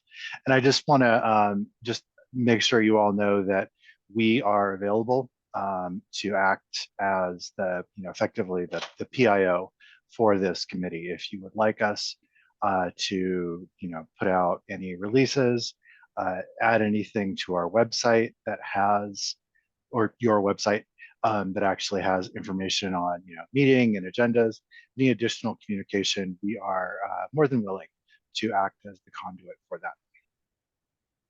Thank you, Jack. And Tom, I'm going to go to you first and just your general thoughts on how we should be sharing out about the group, the work of this group, recognizing this is a public working group. All these meetings are open to the public, so there's nothing happening here in behind closed doors or in an exec session at this point. But Tom, how would you think about, number one, how we communicate officially or formally as a group about what's happening, and what expectation you would like to just ask the members in how each member conducts themselves in sharing with their constituency about their role in this group? Yeah, I mean, I think it's important that we, on the website, publicize as much as we can in terms of agenda, and to the extent we can, minutes, even though we have quick turnarounds on some of these meetings. It may not be that this week's minutes are available as quickly as next Monday, but they should be available to the greatest extent possible. And I think notice of agenda, I think it's incumbent upon Maureen and I and you as our facilitator to try and make sure that the agenda is posted, I would say more than 24 hours. We should shoot for 48-hour notice on the agenda as far as the website. In terms of how we each interact with our constituencies, many of you I know, and I know you will do that, and I know how you do it. And those of you who I've just met, I've already got the distinct impression you're gonna be responsible about this also. I know I have to vet with 22 elected district attorneys, and I'm not going to get them to all agree, which gets back to Maureen's statement about, you come not just for a constituency, but ultimately you vote in your your personal / constituency position. And I always look at that as I'm a representative of 22 elected DAs. And on a situation like this, where if all 22 don't agree, I'm going to do what I think's right in that vote, and I'll suffer the consequences of those who aren't happy with me. And I think Maureen's been in that position. I've been in that position. Many of you have also. So, but I do think it's incumbent upon us, responsibility-wise, to have constant and ongoing back and forth with whoever you're hoping to be a voice for in this discussion. Thank you, Tom. Maureen, did you want to weigh in? I just wanted to say, we do have our web page, which is on the DCJ website, because we weren't going to set up a whole website for this, but our web page is live now. And so we will distribute that. And so, but it's Paula is willing to make any changes or add anything you want to post on there, because I know there's some research studies that we're going to want to share on there, and that might be the best way to do it, although we'll probably send emails or attach anything. So I think I agree, the communication, everything we can post, we should post. As we get to public testimony, which we will talk about in a minute, or even maybe at the end, we're going to be inviting a lot of people, but we want people to be able to sign up. This is probably about at least 25 different groups that we have identified that we want to invite. But we also want anybody to join in as we talk about that stuff. So I don't know. I don't have anything else. I think what I'm generally hearing, and I want to make sure we open it up, and Rep. Weissman will get to you just 1 second. It sounds like we're going to go with an overabundance of transparency, over posting what we're doing, getting those things up. We will make sure minutes get up promptly. We'll make sure that agendas are out well in advance, the materials that Maureen mentioned. And then it sounds like just a general sense that members are asked for official activities of the working group to refer people to what is being formally put out by the working group, whether that's agendas or the materials, but an understanding that everybody is going to speak of their role and the views that they're bringing to this group. Rep. Weissman, if you wanted to jump in. Yeah, thank you, Barrick. While we're talking about sort of notice and public awareness, I wanted to make sure that we partition between public notice in a general way, and I agree more is better, and if we can get agendas finalized and web posted 48 hours before, that's better than 24. That's great. Specifically, when we start to figure out public engagement meetings, and personally what I have advocated for with at least one of the co-chairs is the idea that we need a significant block of time that is really just us hearing from folks in a very concentrated way, sooner rather than later, and then that there additionally be public input probably in every other meeting going forward, just by analogy to how we always hear from the public in committee meetings at the Capitol. Specifically for that one or more meetings that are really dedicated to public input, I think that we need to look at more than 48 hours notice. Most of us here are what I might call professional participants in spaces like this. And as Senator Gonzalez noted, it can still be hard for us to scramble and line things up even on 48 hours notice, where we're really trying to involve people from the public who are not regulars in conversations like this. They'll have family, they'll have jobs, there may be transportation issues, who knows? I mean, I think we should try to give a week's notice for that kind of thing. Right, and just as a follow-up, you know, we're just working with the facilitators now, but we have the next date as December 11th and December 18th as the next 2 dates. It was our plan to have half of those meetings be for public testimony. So half next meeting, half of it be the 50 state, you know, look at other states, you know, and be informational, and the other half be open to testimony. And then the same thing on the 18th, do some educational stuff as well as open it up. Before we start our deliberations, we want to do all of the educational piece. Thank you. It sounds like we've got some pretty good alignment on the general communications. I'm going to spend the next 10 minutes on this public testimony and public input topic with a big note that we will come back to this later in the day. I just want to respect some of the guests we've got coming in. I think one of some of the big questions we have for all of you when it comes to public testimony and input, and Rep. Weissman, we will certainly make sure that we post those opportunities well in advance, and that we work with all of you to make sure that the opportunity to provide input is accessible to people, regardless of time, ability to travel, language, and other issues. So we'll work with you to make sure we ensure the utmost on accessibility for these. One of the first questions that we have for all of you is, to what extent do you want to open meetings to general public input versus targeting it to specific topics of inquiry for this group to follow the sequencing that you're going to look at? And I raise that because they're both viable options. We just want to make sure that it's useful to you. And then if you say, hey, come provide input on the criminal justice and juvenile justice potential commissions, what we're asking you to provide input on, part of that then parlays into the job that we have to do facilitating. We want to make sure people have the opportunity to be heard. At the same time, we want to respect your time and take your guidance to us on what kind of ground rules and guardrails we put on somebody coming in and giving a speech for 10 minutes that is completely unrelated versus somebody coming and giving testimony or opinion and lived experience that is of specific interest. And I don't think we can make that black and white, but we're going to look for guidance from you. On number one question, I think I'll just open it up for general input. How much do you want to structure the type of public input we're soliciting? And by that, I mean, do we want to say that at the December 18th meeting, we're looking for specifically for input around the juvenile justice system? Or at our January 8th meeting, and it's not the 8th, I'm just throwing that out. But at our January meeting, we want your opinion on X, Y, or Z. So I'll open it up to thoughts on how you would like to best receive this public input and in what structure.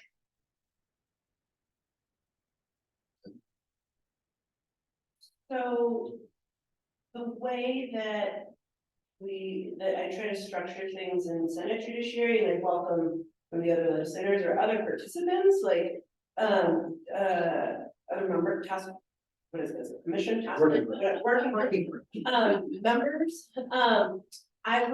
So the way that I try to structure it is, in order to be efficient, in Judiciary Committee, 3 minutes of testimony plus like opportunity for questions from members of the commission. And maybe that's a model that is useful here, maybe it's not, I don't know, but that's just kind of like a first place to kind of get this conversation started. Thank you, I think that's what we need. Right. So I'm going to be totally honest here. I hate the 3 minutes. Sorry, because 3 minutes is just never enough time, and then you start with arguments. It encourages the fact. It encourages. It's more power to the lobbyists and less to the public, because the lobbyists have the opportunity to give more information to the legislature than the public who comes in that has 3 minutes. So. And they don't know the system, so it favors systems people. So I want a little, I would like longer. I would, you know, than 3 minutes. I would, you know, I see people presenting up to 10 or 15 minutes, but also sometimes you can ask the people, what do you have to present? Yeah. But one of the things that someone who's not on this group that Christy Donner and I talked about is having certain questions so that we make sure that people are addressing our mission, our limited mission of creating a group and a structure that's going to do policy and not come in and talk about what they want the policies to be. So that, and I think that that will control, and maybe we say, you know, how much do you want, but no longer than, you know, X period of time. We're going to go to Rep. Weissman, and I'm going to just assure you that we will follow your direction to us. If we have any one set of public testimony where you say we're inviting people to give testimony on this scope of issues, our job for you is to make sure they are informed of the topic of inquiry, and that we will facilitate. And part of that does mean, yes, I will turn off microphones after several warnings if somebody decides that they want to give other ideas beyond this. We're going to ask for your support of us being able to follow your directions of what type of input and when you want it, doing it in a polite and impactful way. Rep. Weissman, and then I also see Tom waiting that 3 minutes is too short as well. Thanks, Barrick. You know, I agree with Senator Gonzalez. I mean, 3 is standard in the legislative environment, and I don't think it's appropriate here. I thought in terms of up to 10. I think as we start to formalize the dates and the times for public input and get some kind of sense of, I think we should encourage advanced sign up. I don't know that we ought to limit it to that. You know, legislatively, we have a system. I think we don't necessarily need to use that one. I mean, it could be a Google form, could be a lot of things. Maybe there's a scenario where we have to do 5 or 6, you know, for the sake of hearing from everybody. But regardless, I agree 3 is too short. I think some scoping is helpful about where we are going forward here, maybe with limited reference where people ever had experience showing up at TCJJ and sort of trying to participate in that system, if you will. You know, it pains me somewhat to say, I don't think that we're here to invite general commentary on felony sentencing, because that's just not why we're here. I mean, I think we're all happy to hear those comments attached to the right bills up in regular session. The other thing, and also by analogy to just how we take testimony in committee, the time limit is whatever it is for the sake of fairly hearing from everybody. But we always invite folks, you know, to hand in written comments, email things to us, you know, upload through the form system that IT staff built or whatever.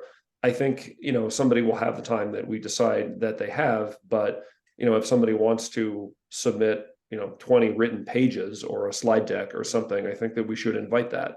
And that could be via a form upload, an email box, whatever. I mean, DCJ can help us figure that out. But I guess my point there is both and, you know, we're going to have some kind of time limit. We have to, but I don't think that needs to be the sole way in which people can communicate to us in ways that they want to.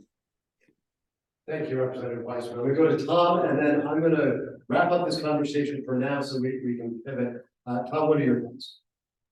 Yeah, my only follow-up, and I think Mike's right. We do need to solicit written or however folks want to get their thoughts in that we should take it.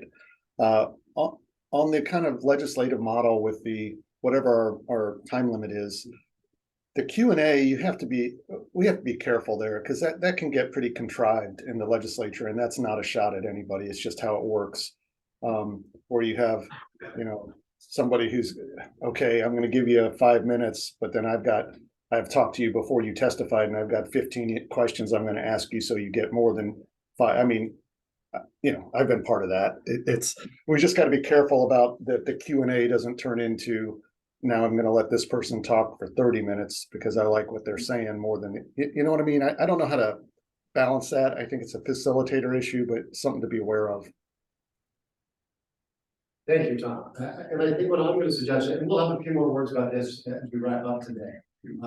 Carrie and I will put some ideas and options together. We'll work with your chairs on ways that people can sign up as an option, recognizing everybody may not have that opportunity or be aware to the last minute. We'll also create some ways for people to submit ideas or materials online to distribute to all of you. I'm hearing clearly that 3 is far too short. We're at least a minimum of 5 minutes, and it may go up depending on the topic. And then we're going to need to facilitate and ensure these conversations. And Tom, to your last point, as a radical, moderate, and independent, I have no dog in any fight and no problem making sure that these public testimony opportunities are strictly for you all to get the information and the input from all different perspectives in an equitable way. So your facilitators are more than happy to manage that process. We're going to circle back to this. We do have a big shift in our conversation now to really talk about some of the history of this going back to the early 1970s. So with that, I'm going to hand it off to Maureen, who's got a number of distinguished guests coming in. Right, thank you. Well, my two distinguished guests have arrived. And they where everyone take a seat. And so one of the things that we talked about last time that I wanted to bring forward or have a PowerPoint to practice is not to go into detail, because Debbie said, I don't want to know everything the prior commissions have done, but try to look at prior commissions, how long we had them, what were their scope, what were their missions, because missions are going to be a big issue that we're going to have to decide, and who serves on them and for what purpose. So I tried to go back and I talked to Jack, and I don't know if Jack's still on, but I tried to talk to Jack a little bit about what did they have at DCJ about prior commissions, and so it was like not a whole lot, you know, before the 2000s, go to the archives, which I didn't particularly want to do. So, but I did find some interesting things. And so I'm going to start with the executive branch and executive-based commissions. I'm going to start there. And then Michael is going to talk about, jump into all the busy legislature in the late 1970s and through the 1980s. And then go back to a commission in the 1990s that was established again in the executive branch. And then we'll go to TCJJ and talk about that. That was developed in the 2000s. So you'll have some kind of a history of what we're looking at. So first of all, I think we can go to the first slide and go to that. The first commission that I could find on the executive side was, well, first of all, the Division of Criminal Justice was established by executive order in 1968.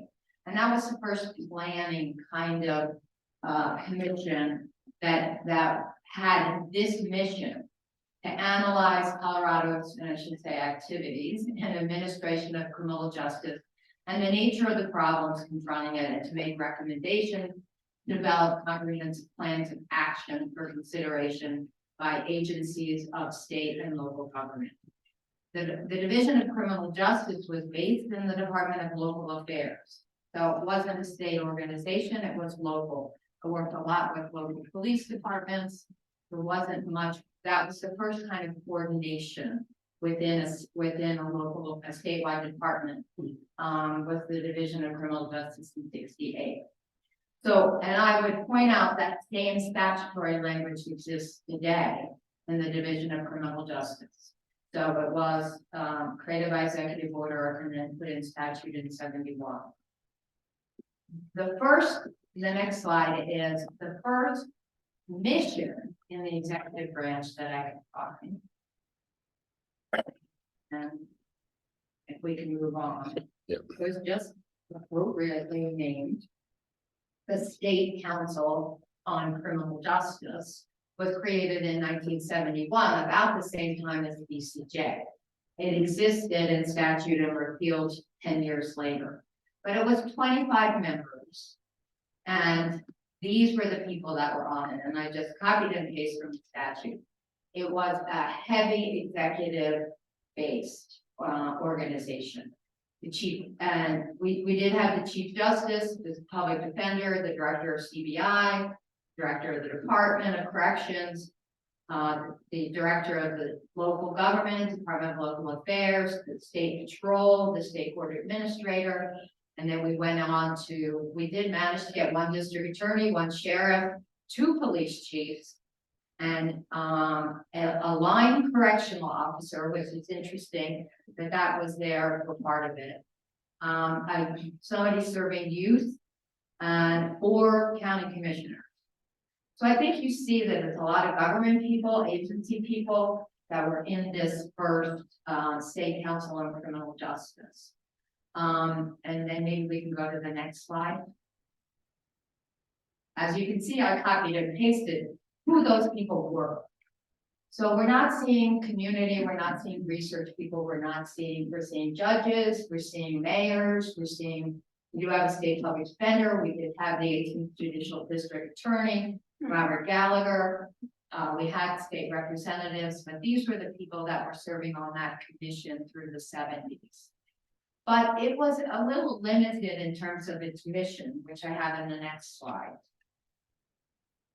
Basically, this group was supposed to look at grants, review grants for law enforcement assistance grants, advise DCJ and its director in the performance of their duties. So they were kind of an oversight group to the department, the Division of Criminal Justice and its director.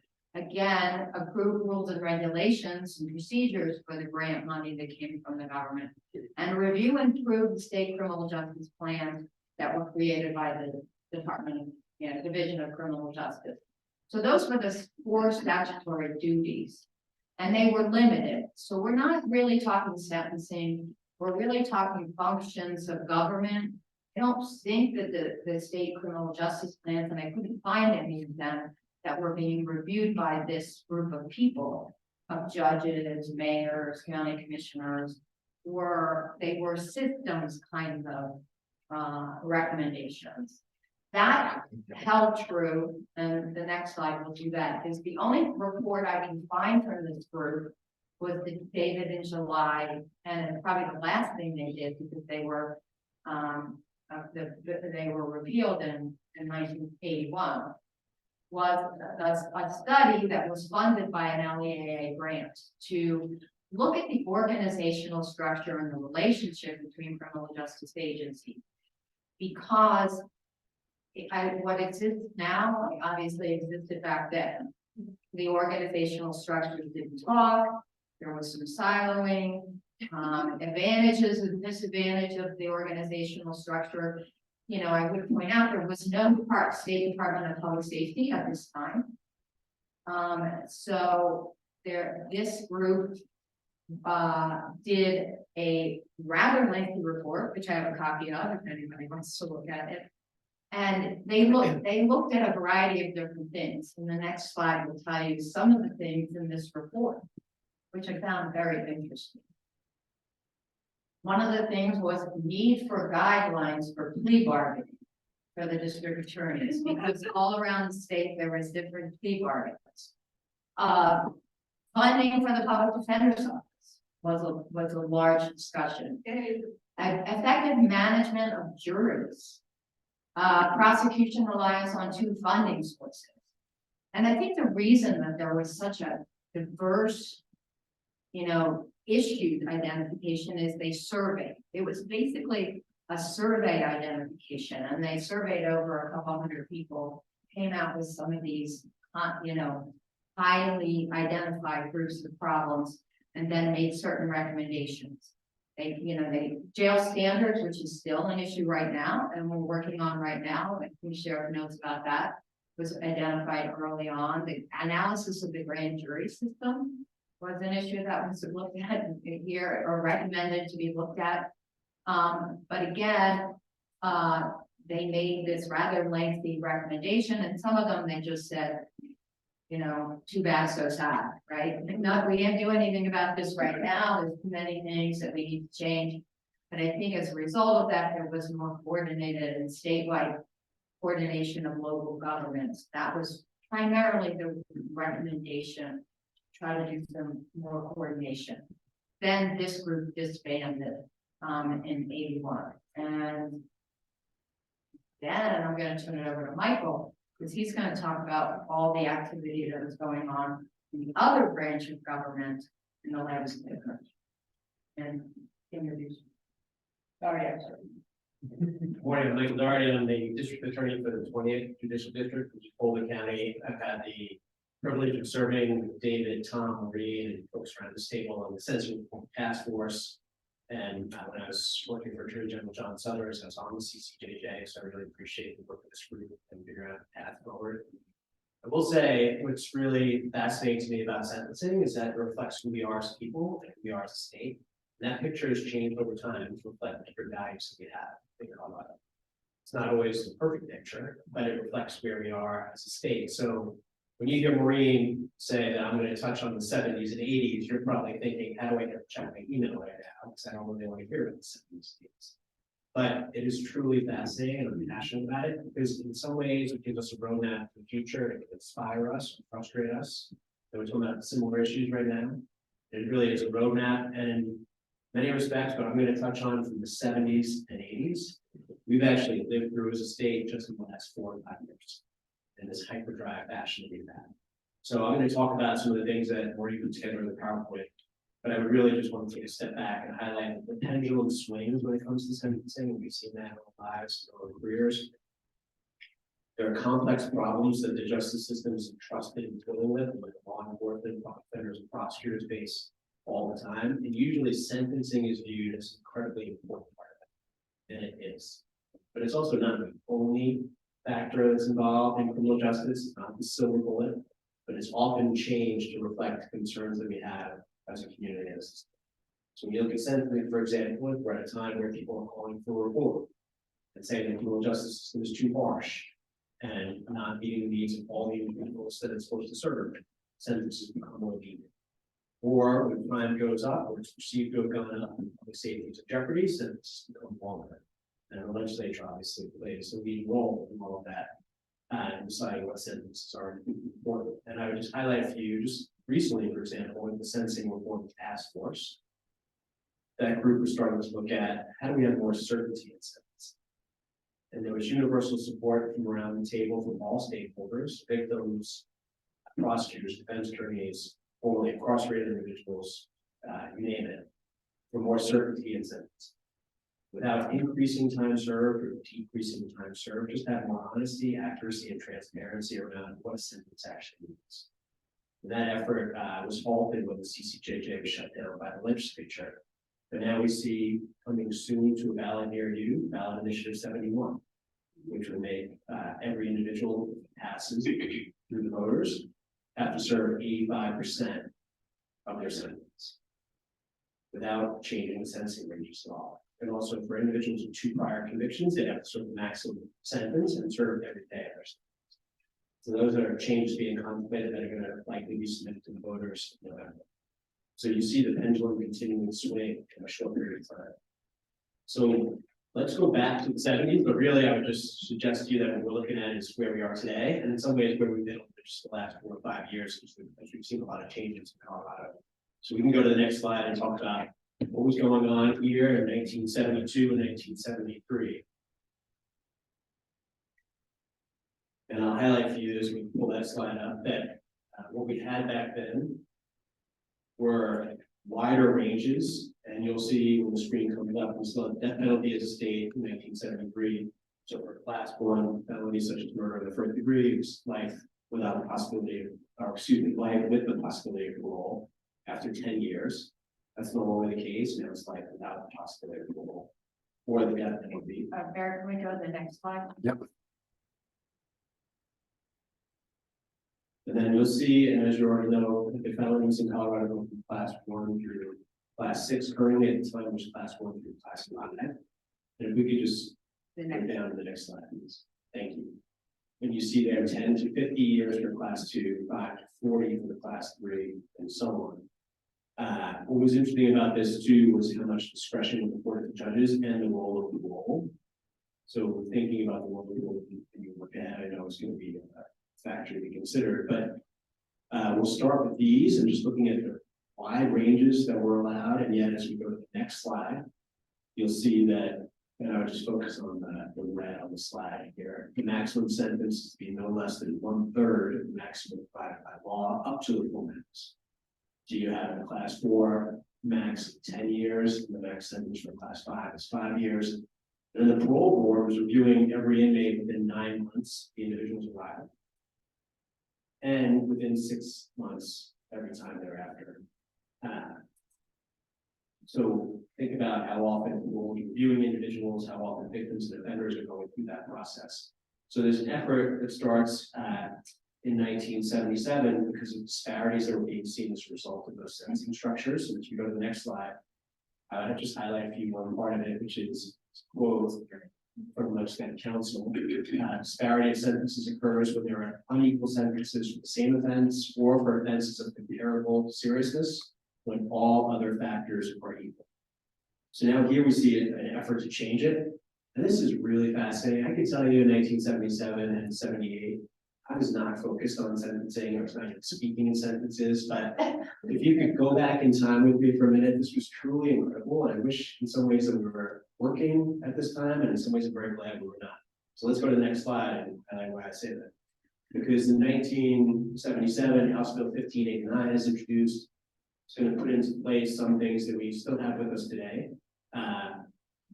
Specifically, that individuals who are serving sentences for similar offenses or similarly situated should have similar sentences. You see that there in point 1. But those who committed similar crimes and sentenced to imprisonment will be sentenced for similar lengths. It's based on the crime committed, the circumstances surrounding it, and the sentence minus good time which they concurred. And at the bottom of the screen there, you see an attempt to remove sentence length from the parole, so taking some of the control back in the board of what the sentence length is going to be and building more certainty into the system. They did that though in a way where they were taking the average sentences Next slide. for what were being served and changing those ranges that I just had on the screen a moment ago to what you see now on the right-hand side of the screen. So now it's life and eligible for 20 years after 20 years of parole. For class 2 though, 7.5 years.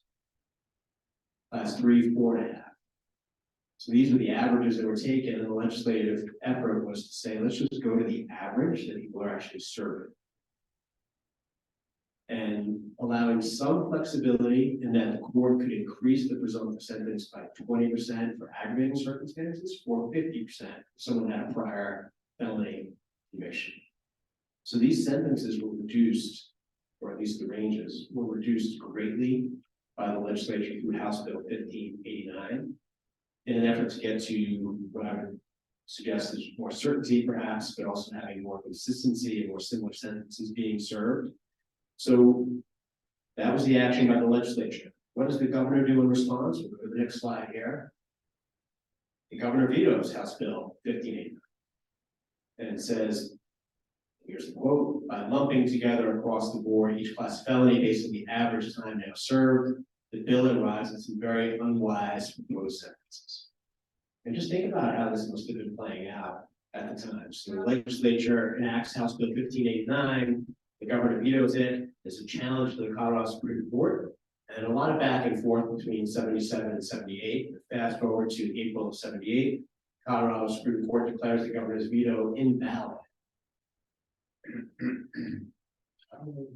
There was a whole battle back and forth about whether the governor had the actual authority to veto the bill based on the structure of the bill. It was a long decision, which I can send you if you want to read it. And really sent me some really fascinating documents about this that she told me were fascinating. I told myself I'm not going to read this, and then I read it. So, and between 77 and 78, legislature actually, my view of it, gave the governor another chance to address it, suggesting that the governor could not be governor's list of priorities for the start of 78. The governor declined to do so. So then Colorado Supreme Court ended up ruling that the governor did not have the authority to veto the bill. So the governor then calls for a special session to delay the effective date, because there was work that was supposed to have been done between the enactment of 1589. That work was not done because of the battle with the governor and the Colorado Supreme Court's process. So as a result, they pushed back the date, and then the legislative council rolls out a really thorough report that is really fascinating to read. Yeah, the legislative council did like a 100-page report that anybody could read. It is actually fascinating, where they talk about disparity and they talk about the research. They talk about the philosophy of sentencing. So it was interesting. And it's really interesting. And the study ends up putting forth a proposal which the legislature then changes and enacts a new and revised House Bill 1589, and we'll see there what we have on the next screen.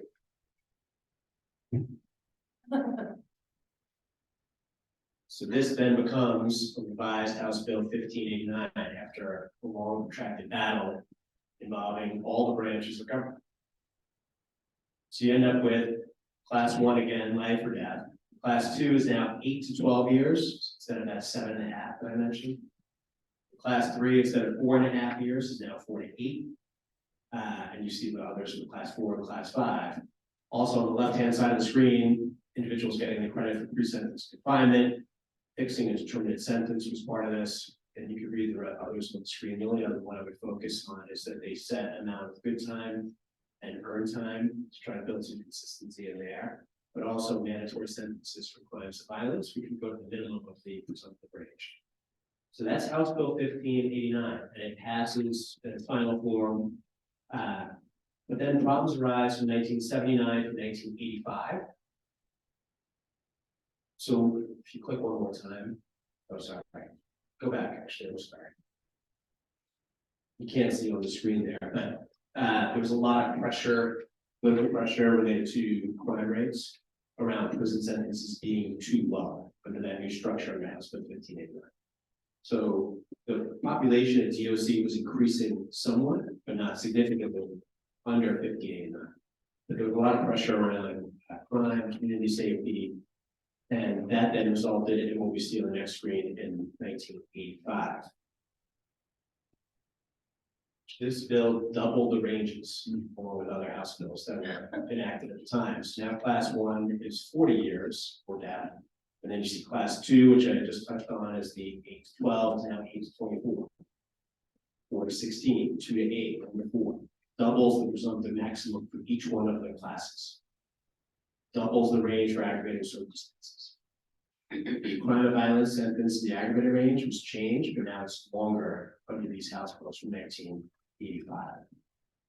It also changed the court's discretion. This is something the legislature is focused on even just last year, as well as the sentencing task force, on concurrent versus consecutive. So here in 1985, we see the change to mandatory consecutive sentences, one on top of the other, for crimes of violence arising out of the same incident. So even though we're talking about 1985, these are things that you've heard about just in the last couple of years. When we have the trucker case out of Jeffco, for example, where mandatory consecutive sentences were imposed last year. The legislature, last session, the legislature made changes to address that through the work from the Sentencing Reform Task Force. And you see changes to the parole and also the parole board, most importantly, giving the parole board discretion in determining release and also length of sentence. So building back in the role of the parole board and the defendants board. And then we'll fast forward through the next few years with the next slide. And then life becomes life without the possibility of parole, which is the current law. There's a lot of murder in the first degree life without the possibility of parole. Habitual offender is changed and goes up to 4 times the maximum of the presumptive range, eliminates earned time while on parole, mandates a period of parole outside of the sentence. Previously, in the 70s, it had been you serving parole inside the sentence, now it's outside of the sentence. It also increases time served before the EED, which is parole eligibility date, for certain violent offenses to 75% of the sentence, which has a significant impact on the amount of time actually served for individuals. Lifetime Supervision Act for sex offenders passes, and also creates extraordinary risk.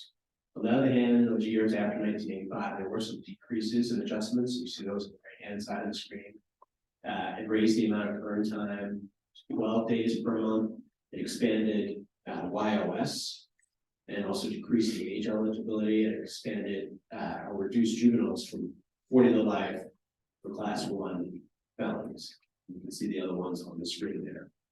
The result is what we'll see on the next slide, which is this is the current sentencing structure in Colorado. Some changes since then, but basically this is what we have in Colorado currently. So when you look at all these numbers, the numbers aren't really important for our discussion right now. I'm happy to go room if you want, but I would highlight more importantly are the things at the top of the screen. So presumptive range, extraordinary circumstances, sentence enhancers, extraordinary aggravating circumstances, and crimes of violence. And you see the numbers changing for each one of those. There are valid reasons that the numbers change for each one of those. But one could look at this and say, this is overly complicated. So when it comes time to sentence someone, even for prosecutors and defense attorneys who've been doing this a long time, you're breaking out this chart and trying to figure out, okay, what range am I actually in here? Do we have aggravating circumstances or not? Is this a crime of violence? Because these things bump up the sentencing ranges.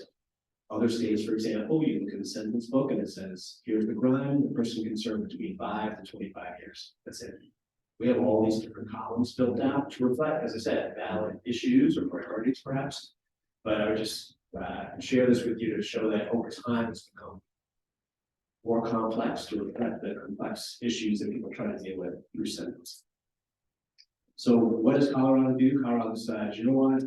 We can do better. Let's create another crime commission. Who better to address that than data cap? Okay. Who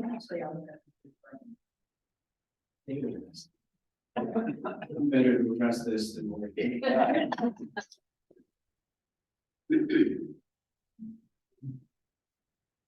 So the next slide. So while I think the important point of what Michael talked about is the legislature was very active. As a matter of fact, there were multiple interim committees in this country. I think the research that said there were 9 different interim committees in the course of 10 to 15 years of the legislature dealing with sentencing. And we made a complete flip from 73 to 78. We have this wide open-ended sentencing ranges that gives a lot of power to the parole board. And a lot of that was driven by a belief that the Department of Corrections is going to intervene and the parole boards to make a decision about change to this more, let's get more specific sentences in the first Gorsuch bill, that because of the disparity in sentencing and the inability of the Department of Corrections to plan for programming, because they don't know how long people were going to stay, that we went to this very, one sentence. So, but the legislature was doing a lot of this work, and again, not, and then started bouncing back and forth, like we're going to do this, and then we're going to make a range, and then we're going to double the range, and then we're going to do this. So we have about 20 years of that kind of stuff. There was another commission created at the request of a Republican legislator, and I couldn't find a whole lot of information about this. It existed in the 90s. When CCJJ started, Senator Hopper and Representative Kearns presented to the CCJJ in 2008, I believe, for the first meeting, that they had a Colorado Crime Commission, and it was designed primarily to have law enforcement agencies to talk about bills and to talk about policy. So a commission was created. I know we did not serve on it. I don't know if anybody from the DA's council did. Tom was trying to get some information from some of the DAs back at that time. But they did create a number of subcommittees and did result in Senate Bill 24, which is still, an active bill for placement of children. They put forth legislation on treatment, requirements. So they addressed, multiple issues. But this is a direct quote from what they said. And if we go to the next slide, we do know, the off the record comments was this group was disbanded by the governor because it became too political. And the comments, the kind of cleansed comments, I would imagine, is broaden your political base, don't rely on so many people, build your, identity as a commission, because I don't think any of that stuff happened in that commission in the 90s. Again, off the record, it appeared as if Governor Owens, who took over in 1999, did not like this commission, and what I heard from people was that There was no evidence-based mandate, and that this commission reviewed every bill that came before the legislature and put their input on every bill. And that caused problems. And that's something we may need to talk about as we start to say, as we have a mission, is our mission, you know, just on the areas we define, or do we start looking at everything? CCJJ didn't look at every bill. Everybody had the ability. So apparently the fact that they were looking at every bill, again, so we have another executive branch commission that maybe lived for about 10 years and is not remembered fondly, as far as I can tell. But this was going on simultaneously where the legislature was really taking the lead and we were bouncing back and forth. So then we do go to David Kaplan. Because after, you know, we have a new governor that are people that are running for governor and some discussion about creating a new commission.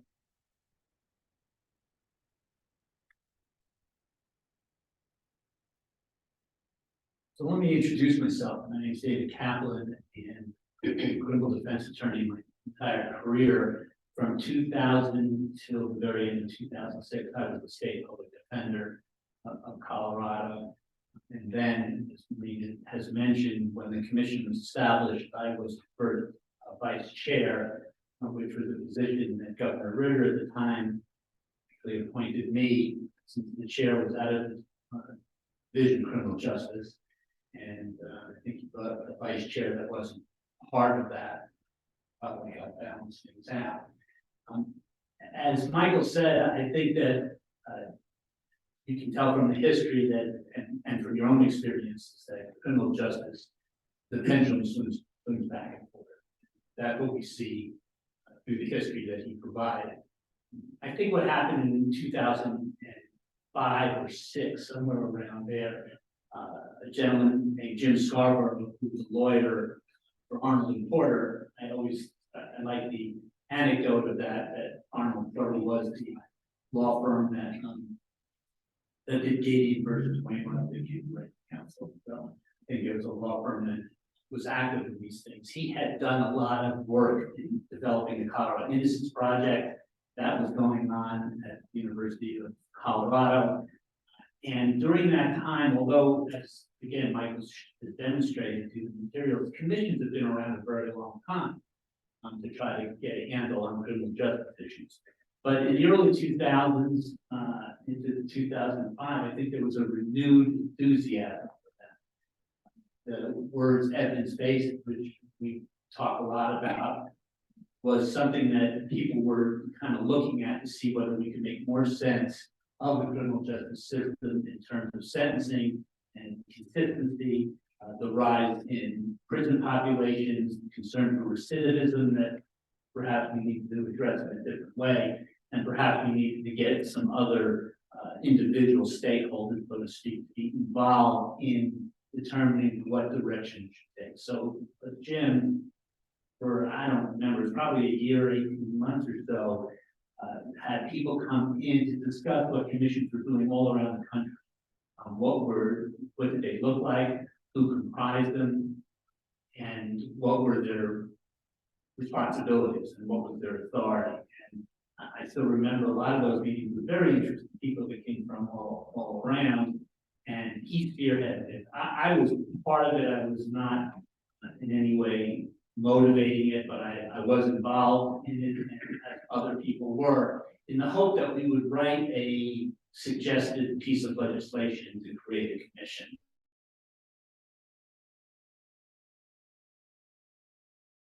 Some sponsors for it, and that was how the birth of the TCJJ began. The membership of that commission, as it was designed by the folks who put it together, was much different than what ended up happening. The composition of that commission had many more people from the social science, from therapists, psychologists, juvenile people that were knowledgeable about juvenile recidivism, academics, along with law enforcement and those people, prosecutors and defense attorneys. But it was a commission that was thought to address the disparities in some of the sentences, whether after a little bit of patchwork, putting punishments together, whether there was, did it make sense for crimes that were the same severity punished the same way? Those are the kind of things. And the focus was very much on taking a look at the sentence structure. It was designed to begin with as an attempt to take a look at whether the sentence, how it was done and what the numbers were reflective of what was in society's best interest. And of course, a lot of people have different opinions about that, but that's what really it was designed to take a look at. It was a sentencing commission. When it was finally put together in a proposed piece of legislation, and it was floated by Governor Ritter, who was certainly somebody very knowledgeable about criminal justice issues. Governor, probably one of the most knowledgeable governor we had in that area. He looked at it, he didn't like the composition. He thought that the composition did not have really enough law enforcement type representation. And he said that he would veto, exactly what his words were. My recollection of it was basically that he wouldn't find acceptable the composition of the commission as presented. And he then, with probably Jim and other people, reconstituted what the commission would look like if he was going to sign off. To be frank about it, when the commission that ultimately was established was presented, I and other people almost withdrew our support for it, because the idea of how we were going to accomplish the reforms, look at what we need to look at sentencing, seemed to shift from something that was evidence-based back into perhaps politics, and perhaps a commission that was weighted heavily towards law enforcement. I was convinced by many people, including Kate here, that the benefit of what we could accomplish with the commission, even as it was designed with the governor's input, was worth a try. And so the legislation passed and the commission was created. I know that in a moment we'll have a slightly different discussion. I may comment a little bit more on in terms of what the benefit and drawbacks of the commission was, but I will say that what it did return to was a more thoughtful process with the stakeholders, even if they were not the total complement of stakeholders that I'm going to see. But it was a more thoughtful composition addressing these important issues on an evidence, trying to go with an evidence-based practice rather than very often what we all know happens with legislatures, a bit of an anecdotal reform of the criminal justice system. And so this allowed for outside of the session, and as the session began, to have had a thoughtful process as it relates to those criminal justice issues, in the hope that the policy that would be presented through the legislation that was created would be evidence-based and done after lots of thought, sometimes more than one session.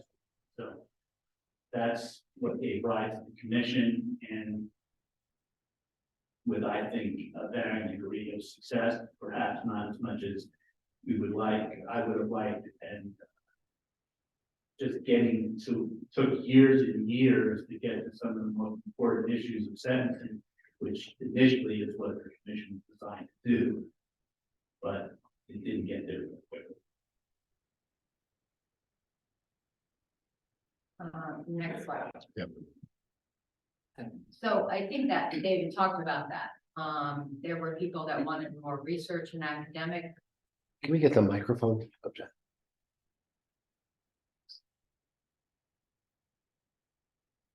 Oh, I did this much about it. Yeah, we were a sponsor. A lack of research and academic professionals, prison population not specifically called out. Because as you can imagine, after the Milky Bill passed, that's when the prison population blew up. When you doubled sentencing, you put parole outside, you made the parole discretionary, passed the PED, the numbers just exploded, you know, at the prison. So there were people, and I have copies of some letters written to the governor about calling that out and their sentencing, general concerns about the stakeholder membership. But in the end, you know, I think that, you know, there was bipartisan support. David did take the appointment as vice chair of the commission. And I think we all said, let's work with the group and you know, and we'll talk about, and Tom's gonna now talk about what's going on, but so we'll move to that discussion. Tom, are you ready? Yeah, I'm ready. If you want to throw up that first slide you had, Maureen, or whoever's running that. Yeah. So it's been fascinating to listen to everybody kind of present on these different commissions and committees. And it strikes me that while the philosophies and impetus for things have changed over the decades, the issues are pretty similar throughout time. And so per David's comments on the CCJJ, the intent there was to try and, you know, get away from some of the traditional impacts on legislative recommendations or policy making and try. It was an effort to create a group that would do things more in an evidence-based fashion, which in many ways was missing from a lot of the prior attempts. But there was a lot of good out of the CCJJ, and I don't want to belabor this and spend the whole afternoon going through the 60 or 70 pieces of legislation that came out of the CCJJ. I would note, just as a general concept, and I think whether Michael or David are still part of the meeting, those first 10 years, to David's point, 2008 to 2018, we started slow, and there was an open discussion early on in 2008 about let's go after the low-hanging fruit, and the effort there was to get buy-in on the concept by getting things that everybody could agree on most quickly and most with a strong consensus. So in the early years, you saw things in the early years about right out of the gate. We did things like better bills on expunging juvenile records, increasing eligibility for YOS, changing some time deductions for jail, sex offender registration things. We kind of got into some meatier topics in 2013 and 14 to include things like changing the threshold, the dollar threshold on what would be felony theft. One of the bigger changes we made in 2013-14, right in there, was the drug reform bill, which really shifted the philosophy and approach to especially drug users' possession and use, where we made it a priority approach to pursue treatment and as opposed to incarceration, and to change the possibility in terms of who goes to jail and when would you go to jail or prison for for those types of offenses, and then restructured all of the drug sentencing with that underlying philosophy. That was significant, and I would note at that moment in time, we were well ahead of the vast majority of the country on making that kind of change to drug policy in Colorado. So that was one of the early, big, in my mind, big policy changes that we were successful with in CCJJ. As we moved through 2014 through 17, we started working on some meatier issues. But to David's point, we were kind of picking around the edges, things like some marijuana legislation after the amendment passed. We did some good work around relief from collateral consequences in 2018, limited the use of criminal arrests and conviction records, things like that on employment issues. You see probation eligibility up here, parole criteria. That was done early, and it was done later also, different approaches on parole issues and time credits.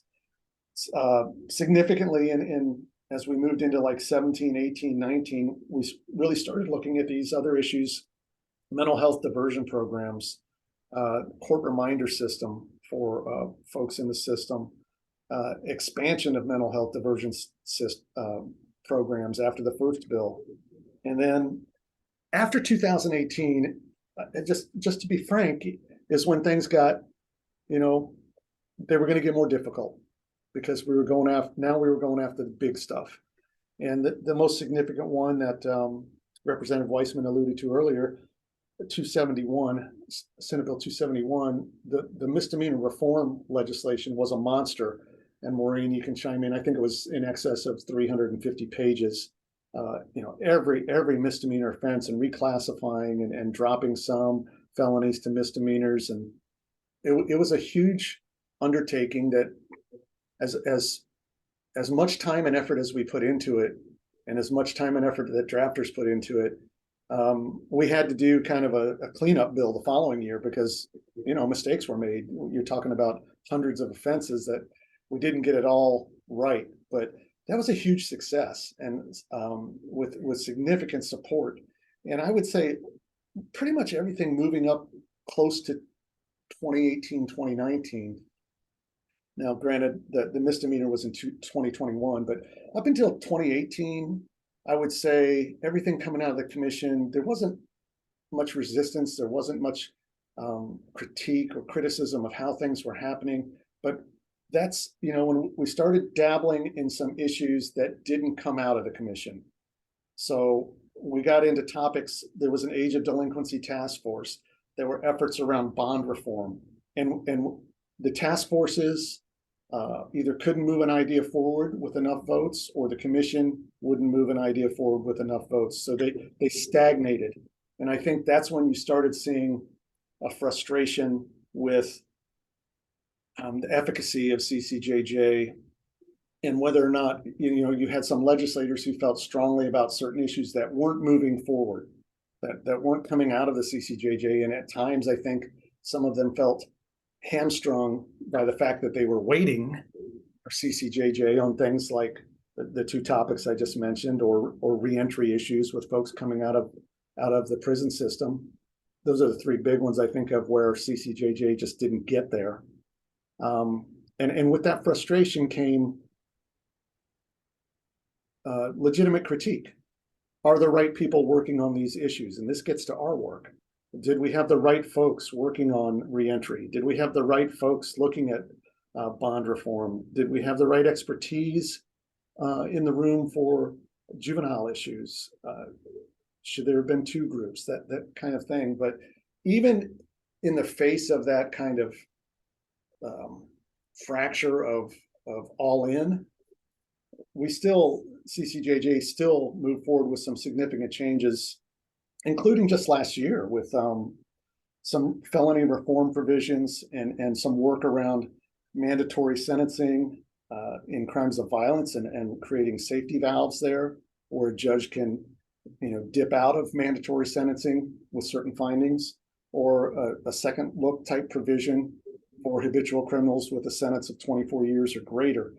So while I think it's easy to look back and say, the last 2 or 3 years have been contentious, and there was an opportunity missed to restructure many of these task forces or working groups that the commission did not make happen. That was probably the failure in terms of not hearing enough of the commentary from the outside to change what was existing. But make no mistake, there were substantial advances in criminal justice reform on many fronts through the CCJJ that were maybe not necessarily groundbreaking, but well ahead of many other states, and many states have followed our work.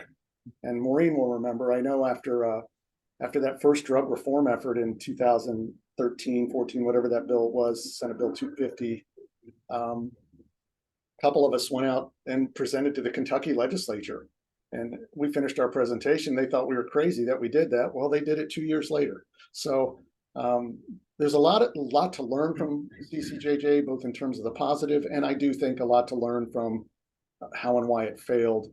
But kind of wrapping up with, I heard both Michael Doherty and David Kaplan allude to the pendulum. You know, the pendulum on policy making is the specter that we have to be wary of. And so many groups that had it before us have tried to find that sweet spot. So when I listened to it all, I heard the challenges: avoid the pendulum, be wary of creating we want to create a group that will find the right spot, not the popular spot. And so let's learn from all our predecessors, not just CCJJ.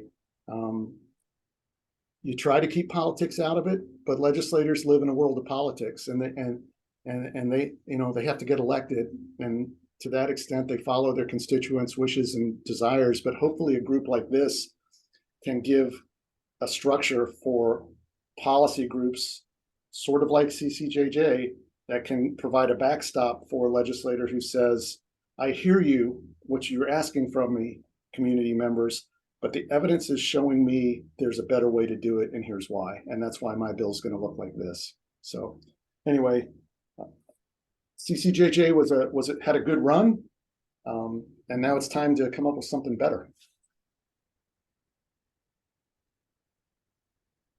Okay, thanks, Tom. I appreciate it. We could do the last slide because we're still going to address that, because I just wanted to highlight, as we think forward, like some of the history and some of the past, some of these policy issues. But I asked two of our senators who served on CCJJ to come in with some comments, because I think they have a lot of insight into this process. And also, noting that I didn't talk at all about juvenile. And, we are going to be, a big question is, maybe why, because, we never had anything separate for juvenile. There's been a lot of smaller committees, OJJP stuff, different groups that address juvenile issues. But as an evidence-based policymaking group, when I counted, it had been 10 years since CCJJ really had done anything major in the juvenile area, and there were some legitimate concerns about that. And so when you're talking about it, senators, maybe you can address some of those concerns. Certainly. Well, I'm actually very appreciative of all of this history and context, and thank you all for doing that deep dive research and history. I kind of want to check out that binder at some point, but I will say that, so I joined the CCJJ in 2019 and served in the capacity as like one of the Senate, the senators on the commission. And in this past legislative session, we began to work through the sunset bill for the CCJJ. And a couple of issues and concerns that I started to hear, and that I also witnessed as a member and participant of CCJJ, were concerns around who was at the table. Again, this question of how public comment happened, how we solicited input from people who were impacted by the discussions and conversations that were taking place, but had difficulty navigating this sort of very bureaucratic process. 10 minutes at the end of a meeting, of a 2-hour meeting, then you can offer your public comment. One.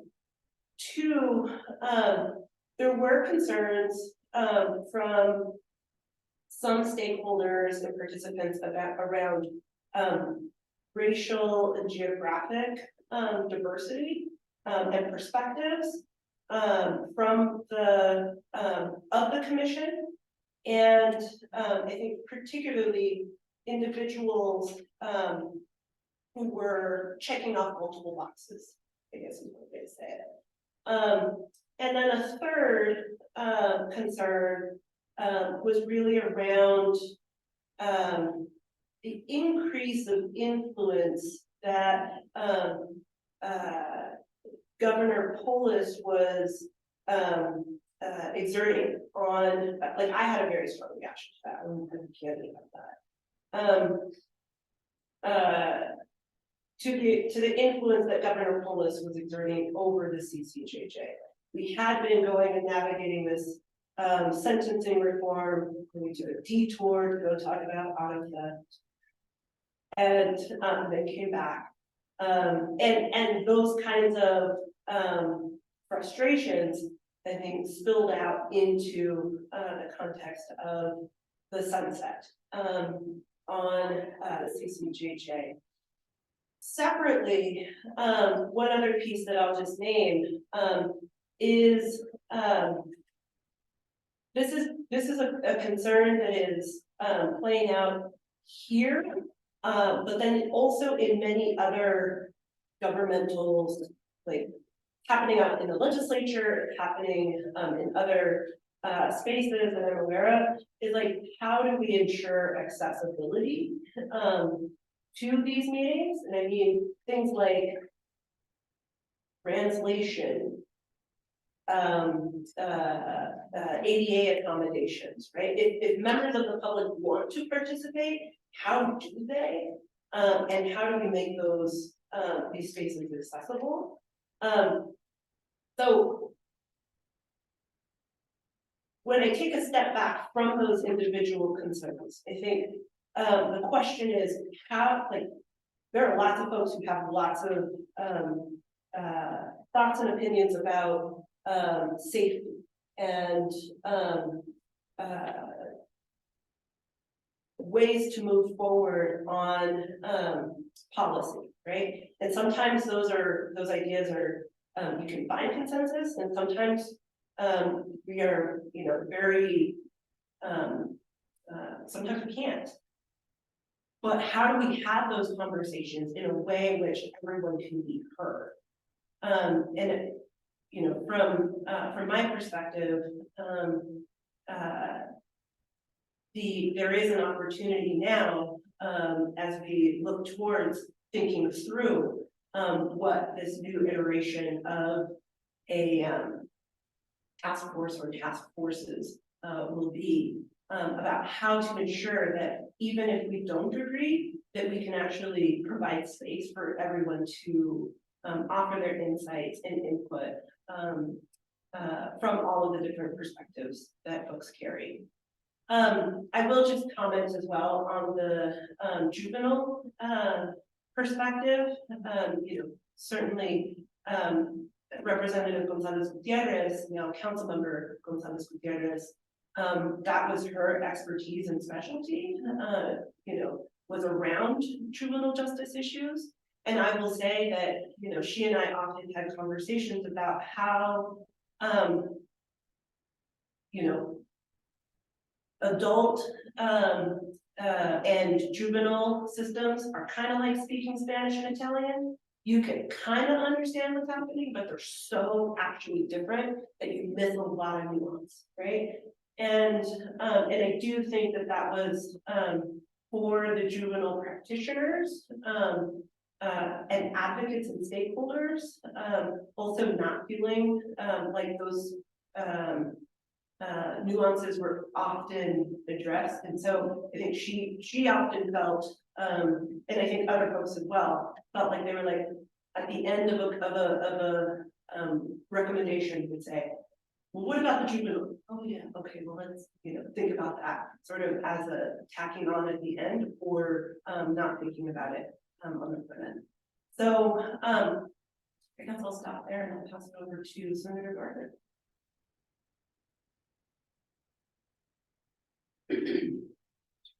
Thank you. And I want to thank everybody for the historic perspective about how over the years, there's been some kind of commission and with varying degrees of success. And if you read between the lines, or even without getting too between the lines, the politics that surround the commission. I also want to thank you for the trip down memory lane. Whoever said Rep. Gardner, which Gardner was that? Was that B or C or D? Was it? That was you. Well, through the miracles of the internet and looking it up, it's worth saying House Bill 1358 that created CCJJ passed the House in 2007 on a 51-9 vote. In the House, it was interesting. While of the 9, some of them were Republicans.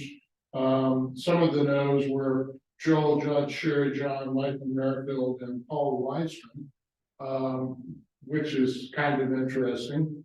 In the Senate, it was 26-8, and the numbers, there were some people excused. That was all ours in opposition, but there were Republican co-sponsors in both chambers, and I wasn't by my lonesome. I managed to avoid, and I've told this story several times, I managed to avoid serving on CCJJ my entire time in the House. And avoided it for a couple of years in the Senate until Sheriff Cook, Senator Cook, said, I'm not doing this anymore. Had enough. And if you look at my caucus, that meant me. From the time of passage to this year, my thoughts about CCJJ and how the General Assembly, both parties have reacted to it, has been interesting. While I think there was Republican opposition, Janet,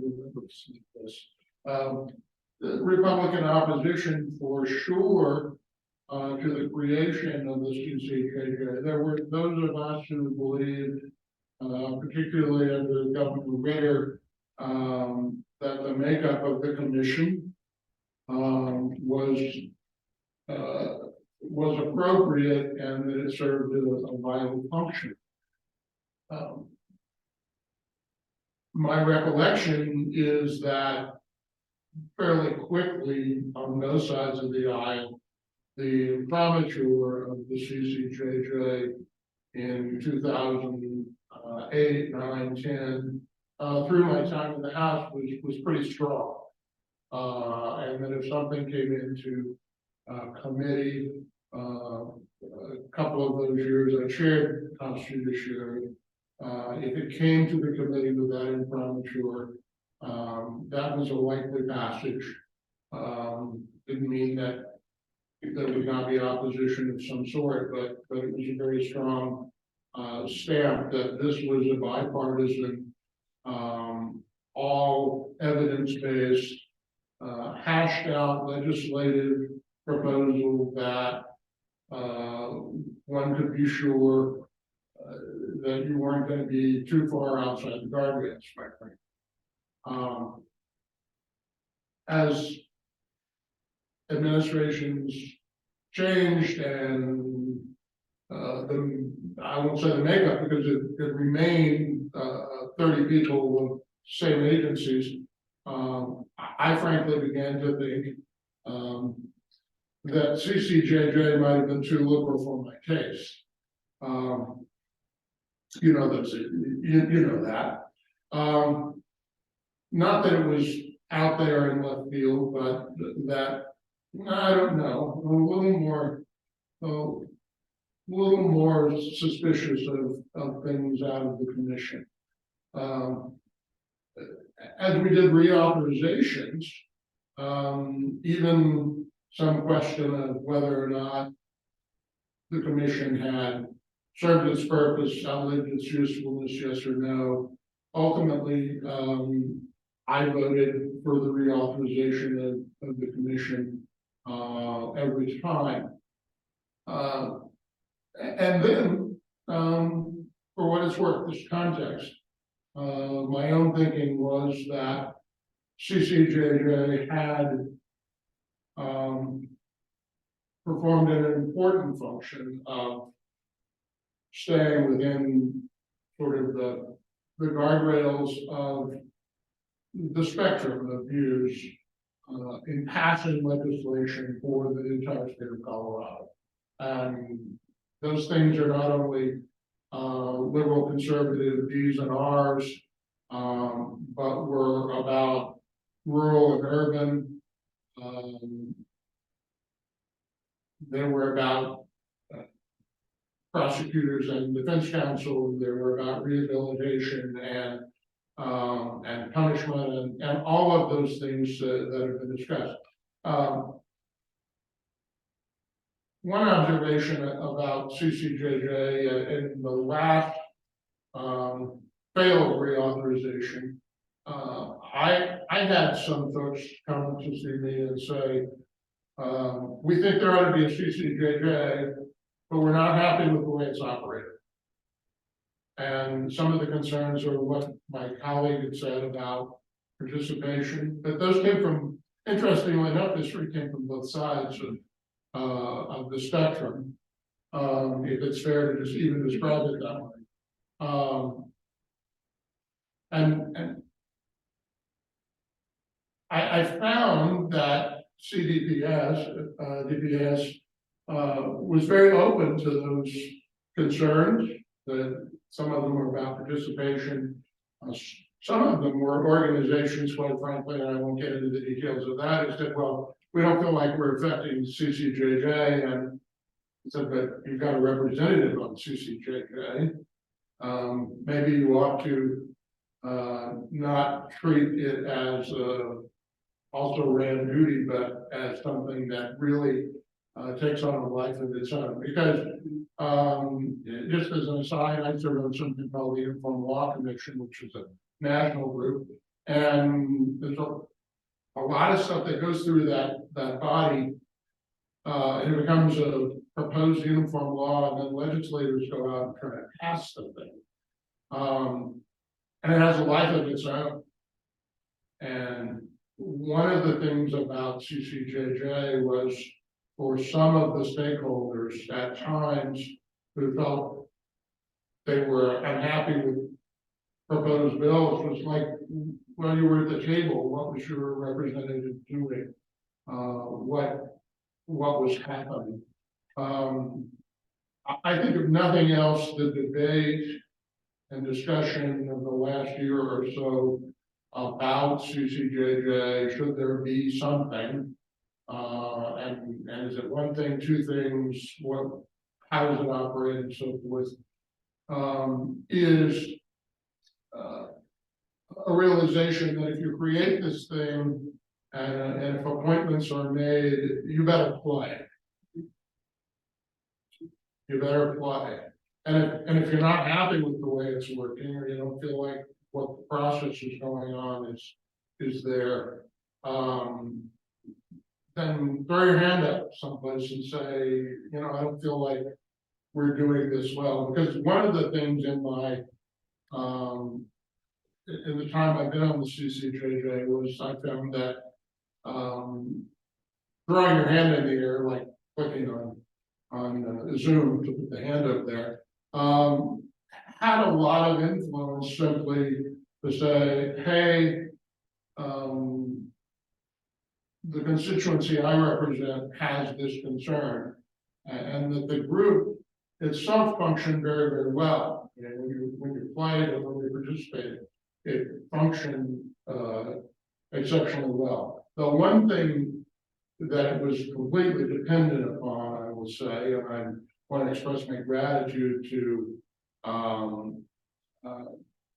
Michael, Rick Martel, Maureen, Tom Raines, I'm leaving out some others, The staff work of CCJJ got done by members of CCJJ that were and are engaged in a day-to-day way to get things done. I mean, the misdemeanor reform bill wouldn't have happened without some of you spending how many hours?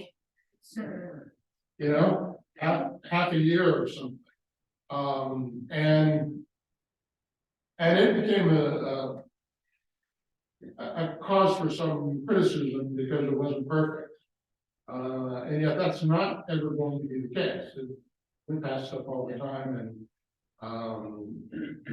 pass it faster than that. And the fact that we have so few things on CCJJ legislation really is probably more of a tribute to the staff work that's done, even though it's not done by staff people, it's done by experienced professionals, elected officials, and practicing people in their professions. I could go on and on contextually.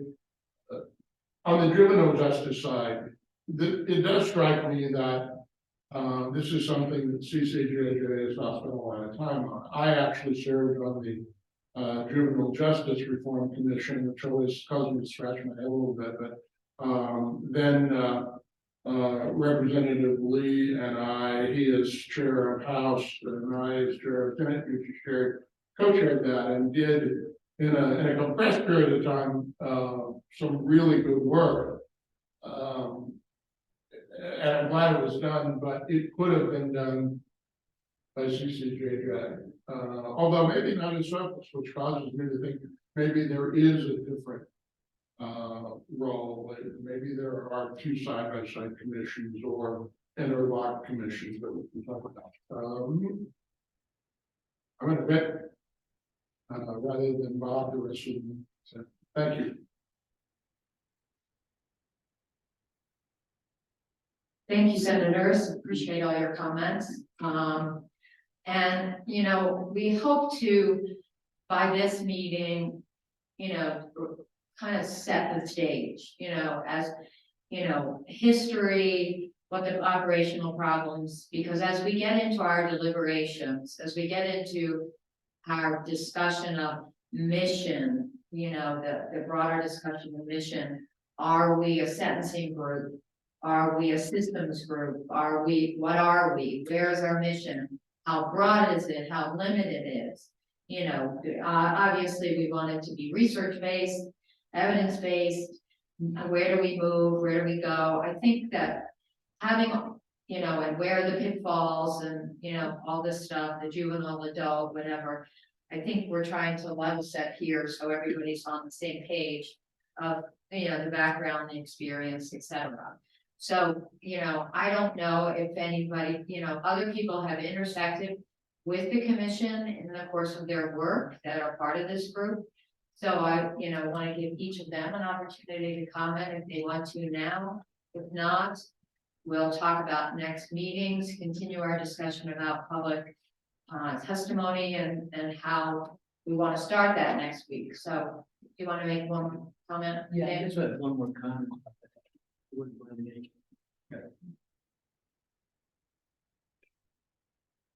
No, I think what Senator Gardner said about the confirmation that most of the CRPs came out of JJ, it seemed like it was within the rails. Really important. I mean, obviously, there are times where you think maybe not so much in terms of what I believe, but by and large, that's what it accomplished. And all I want to say is the concern I have is when you start over again, you're back at low-hanging fruit because groups want to show progress, right? They want to do something, you know, quickly that shows progress. And the important issues then take the back seat. And so if we're, you know, we like this new and improved vision of how criminal justice issues should be addressed, but try to take off from where the CCJJ was successful, not just, you know, kind of back, because it took years, this concept, years of low-hanging fruit, until we finally did some things that, not we, I was honored by that time, but I was back on the task force. So I urge that in terms of who's involved. I mean, I think that's a big step that you're gonna have to decide to make sure that the public and the professionals and the evidence-based people are all, heard in the thing, but there is analysis paralysis that happens too, and at some point you gotta, as they say, fish or cut the bait on some things, and you want the people that need to be heard from, and then you gotta have people to make the decision. People who make a decision have to come from a variety of different places, but you have to decide who they are, and then they have to make decisions. And finally, I think that one of the things that I was pleasantly surprised on is when you get a group of people that are working hard and working long in a place where our politics is so fractured these days, that people coming from very different places, me and the elected Boulder District Attorney, sit in a room and come to a consensus about things that are important. And if we can continue that with the group that's created, which sometimes takes some longevity to even get there. But it would be nice to have a good representation, not the low hanging fruit, and a group of people that can find the middle. Are there other members of the working group that would like to offer any of their reflections or experience? Okay, then in just a minute, we will come back to more of the administrative things. Thank you all for being here with us. You're certainly welcome to stick around if you'd like the last few minutes. We'll let you get out of here. As I promised on the agenda, we're gonna give everybody just a 5-minute quick break to stretch your legs. Go grab a drink if you need some. It's 12:16. I'm gonna ask you to meet me back at 12:20, 12:21 sharp, so we can continue planning the next meeting and circling back to our conversation around public testimony. What time? 12:21.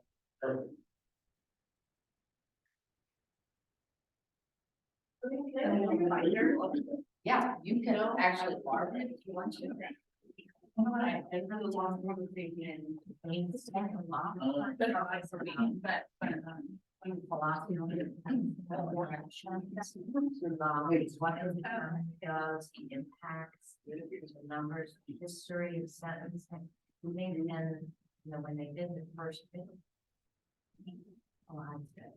I mean, so we election most of it, but I see they do anything this. Anticipating you. And it's easy to read.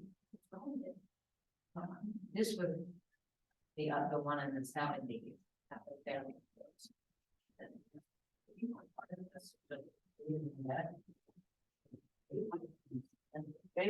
I appreciate that. This is from this is the one that ended up being the hostage. Yeah, because after the veto, then they said, let council give us this report. And then they did that report for the special session. Yeah. You can imagine what would been terrible bill in the special session there. That was fascinating history though. Right? Fascinating. Yeah, Yeah, I had the same thought of you, but I only see that here. yeah.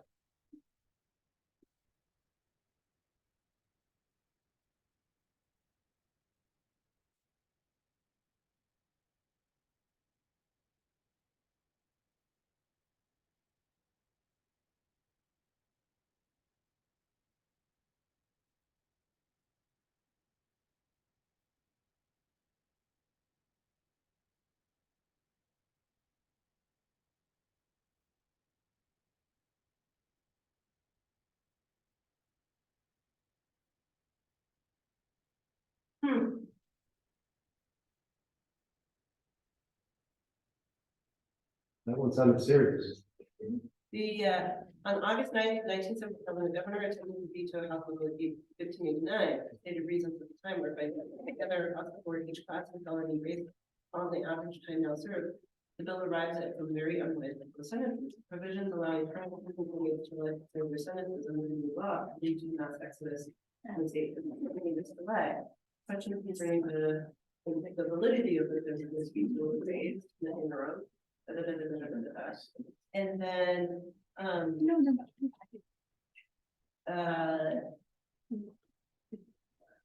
in December of 77, Rep. Ann Dorsich, the sponsor of the House Bill 1589 and the petition for the House and Senate requested the governor place the following 2 items on his call for consideration by the legislature of the CBA. In a retroactive application, the governor failed to place these items in the air. And so the governor's veto invalid.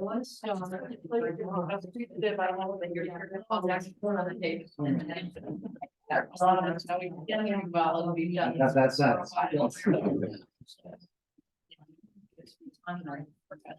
It seems like a great thing. You know, but like are we gonna agree? And I want to be able to start. Yeah, but it's very here. We find people here, such different perspectives, but close the door. And you leave outside. Yeah.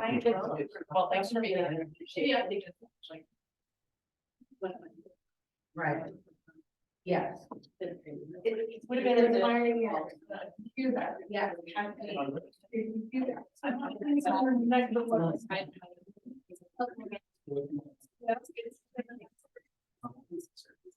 Yeah, I am.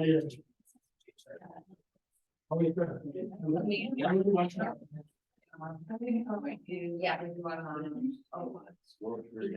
we didn't have anything. Presentation. Oh, okay. Yeah.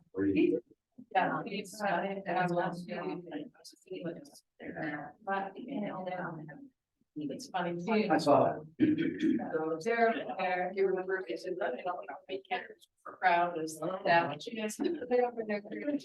I totally like try to be mindful of like this being grand being, we like to get up there. We're part of the staff. Oh. Try to have a like. Down here.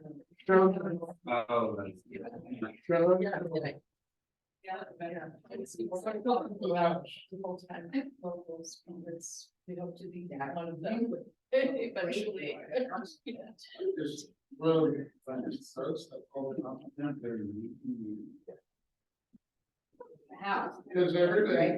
Because everybody over there just got there, so to speak, and it is a chaotic place. It's kind of.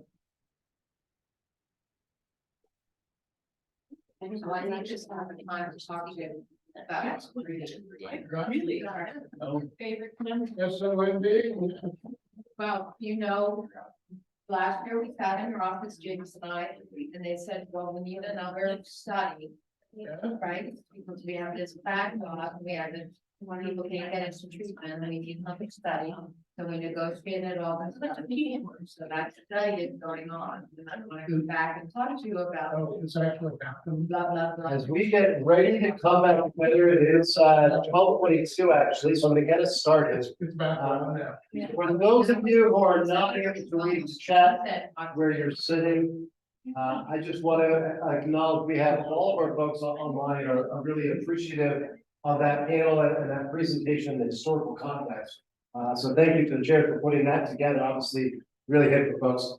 If we've got any members of the public who would like to make public comment at today's meeting, we are holding time during the last 10 to 15 minutes. What I would ask is that in the next few minutes, you drop a note in the chat to Carrie Steele to let her know so we can make sure we reserve that time.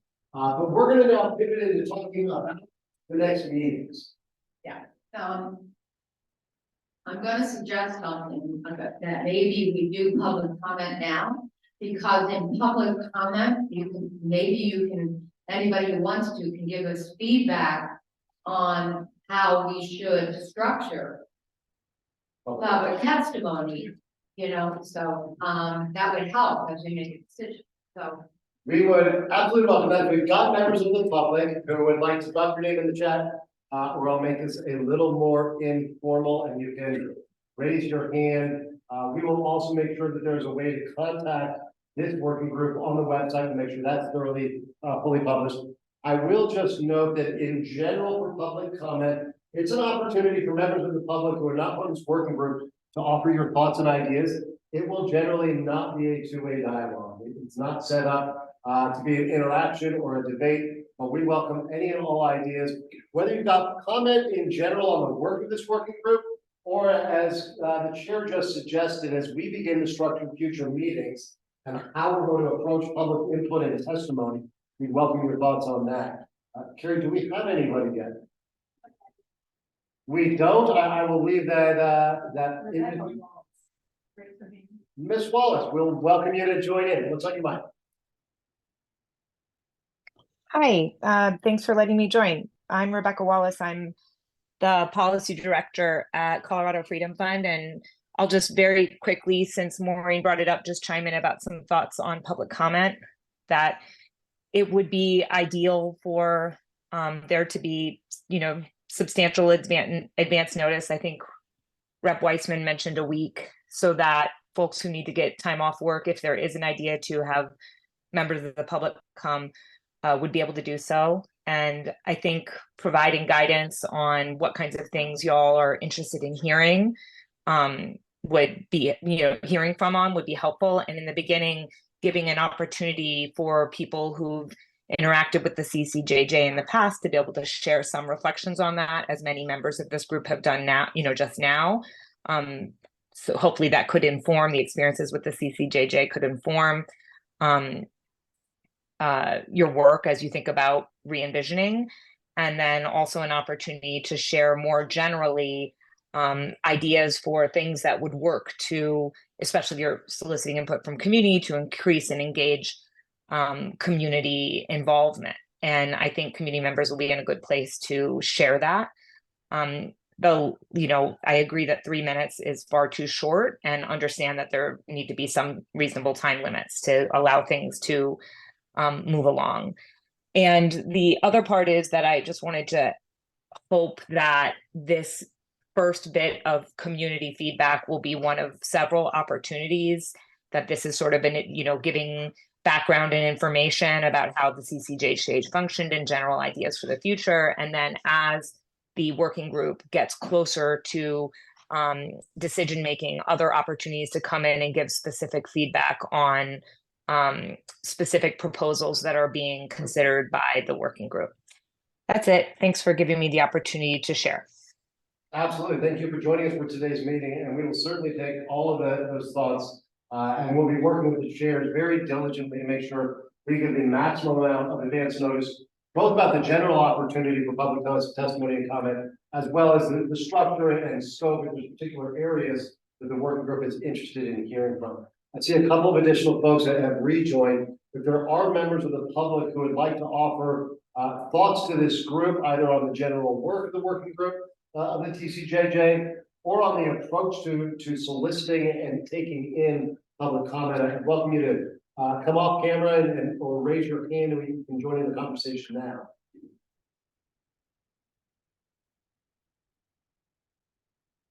I don't. Please jump in. I'm sorry, I can't see the name on the screen, but if you can introduce yourself and share your thoughts. Sure will. Thank you so much. My name is Taylor Pendergrass. I'm the Director of Advocacy for the ACLU of Colorado. Really appreciate the opportunity to comment and all the time that everyone on this committee has invested today. I just wanted to jump in to maybe suggest two things.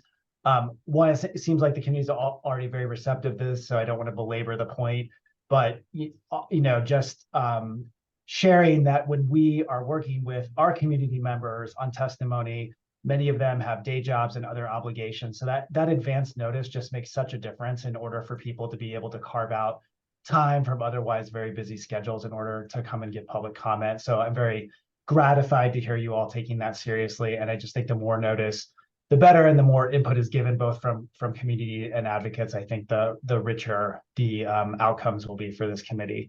I also just wondered, and it may be a little bit to be determined for how the committee does its work, but in addition to oral public comment, if there's an opportunity or it'd be helpful to the committee as we're walking through different topics to get written testimony in advance or written materials in advance, I would wonder whether the committee would want that, what those opportunities might look like, and what notice might be given both to advocates and community members to be able to give some of that in advance, which also, of course, might be helpful to committee members to be able to digest some things before they come in.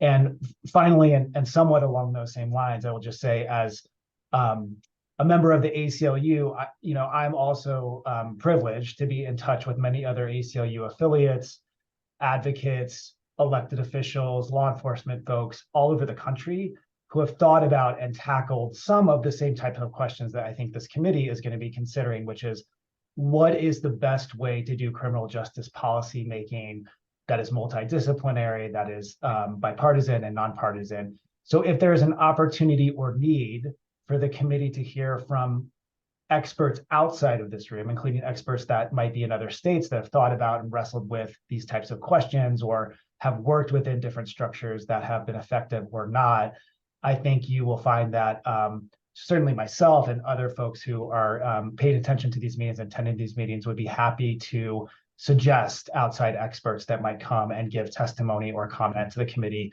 if you all would find that helpful. Thank you for considering my suggestions.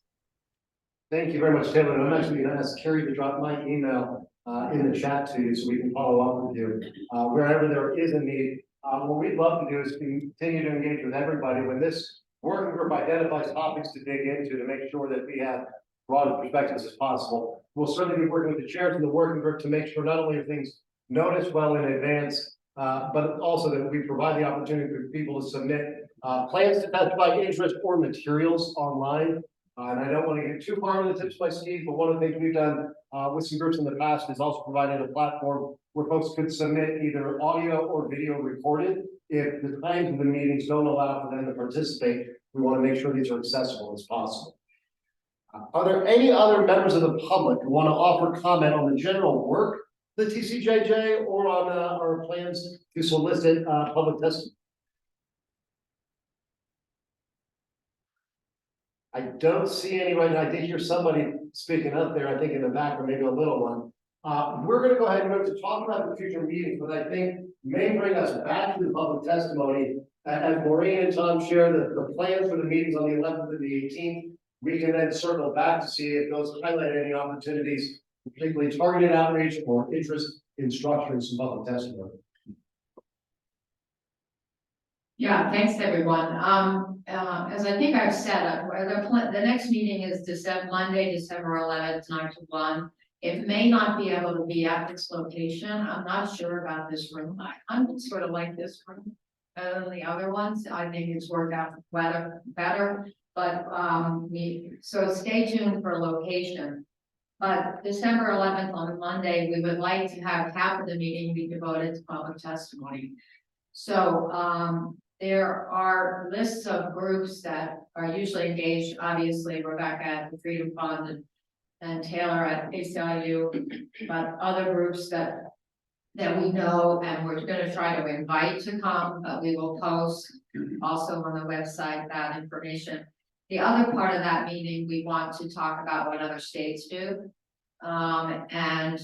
Obviously, Taylor, any experts that you might have from other states and from national ACLU about this issue that would want to testify or submit in writing, we'd love to hear from. So that's going to be some of the things we talk about the next meeting on the 11th. The 18th was then going to also be public testimony because we want to get the first round of public testimony in. And as Rebecca said, get to our work, start to look at what we think we're doing, and then have an opportunity for feedback by way of public testimony. So on the 18th, we were talking about half of that time to give other people, some people can't come on the 11th, they can come on the 18th. Obviously, we could accommodate schedules, but start to talk about our specific structure at that meeting. I mean, I think we have to start with mission, not answering that question, but the subject matter areas we think need to be in our report. I think we have to start with what our recommended mission would be. All of that, moving on to representation, moving on to philosophy of Are we a research-based group? Are we a stakeholder-based group? What kind of group are we? And start to talk about some of that at the next meeting on the 18th. And then we'll come back on January 5th and follow up on that work at the following 2 meetings on the 5th and the 19th. And then also then start seeing if we can have some idea about the report. So if that sounds like a plan, that's what we're gonna do. At least we got 2 meetings, I think, kind of in place. Does anybody online in the room have questions or reactions to what Maureen kind of laid out for the immediate next steps? Senator. Thank you. Just a thing that hasn't been spoken of today for people to consider. What is the role of legislators on any committee that we or commission or working group that we have? There are pros and cons to whether we should be here. And we have some notions about it that those of you particularly who have served on the commission probably have as well. I'm interested in hearing the frank discussion of that and what we bring to the table are good or bad. We bring something here, but is that a good thing or bad thing, whatever. And I will go to invite thoughts on that topic. Now, it's something we may also want to include a specific deeper dive conversation into that when we name it up and we're going to talk about. Right, I think that we will start that, maybe not next time, but on the 18th, after we hear what other states do, and maybe do they bring legislators in on the 18th, like, you know, I think we already decided we don't want, I don't like having abstainers, you know, on it. I just don't, you know, ex officio maybe or something, you know, do we have that role? Do we have, you know, I think we'll go through all of the stakeholder type groups that we looked at and say, do they belong, or they belong, or how do they belong, and on what level, and are they task force people or commission people if we don't use that language? So we'll have that on the 18th, so. Any members want to offer general thoughts on the arc of conversations we're going to be having over the next few weeks and leading into January? And I'll also then pivot from there and leave it open to, does what Maureen laid out and conversations we've had today give new thought for anybody on what type of public testimony in particular you might want to, whether it's outright solicit or name on the website and in our outreach, you'd like to hear in our coming couple of meetings?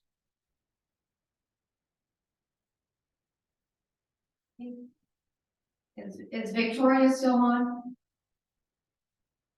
Yes, there you are. Right. I think you have people that you were thinking about having come in that you know, that we want to make sure is on our list that I don't know. So maybe you could share a little bit. Yeah, thank you. I've actually identified 2 different individuals who are in the reentry programming resourcing realm. And these are individuals that are involved in mentoring, peer navigating, have lived experiences.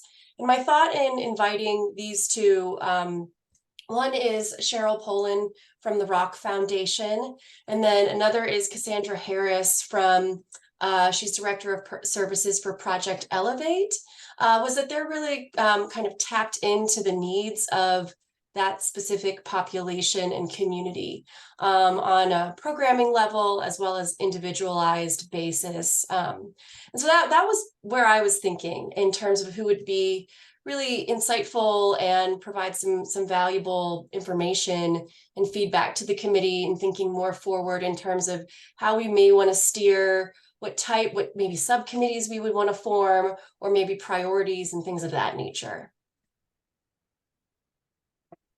And Victoria, just for guidance purposes, any thoughts on what type of time you think might be appropriate for any one of these folks?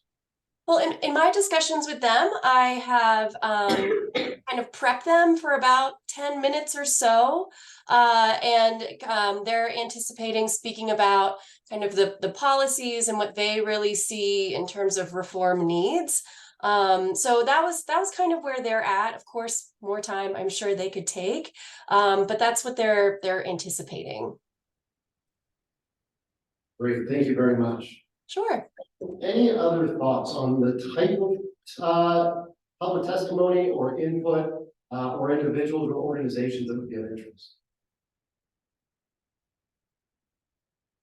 I have an individual, founder, Luis Villarreal, the founder of Save Our Youth.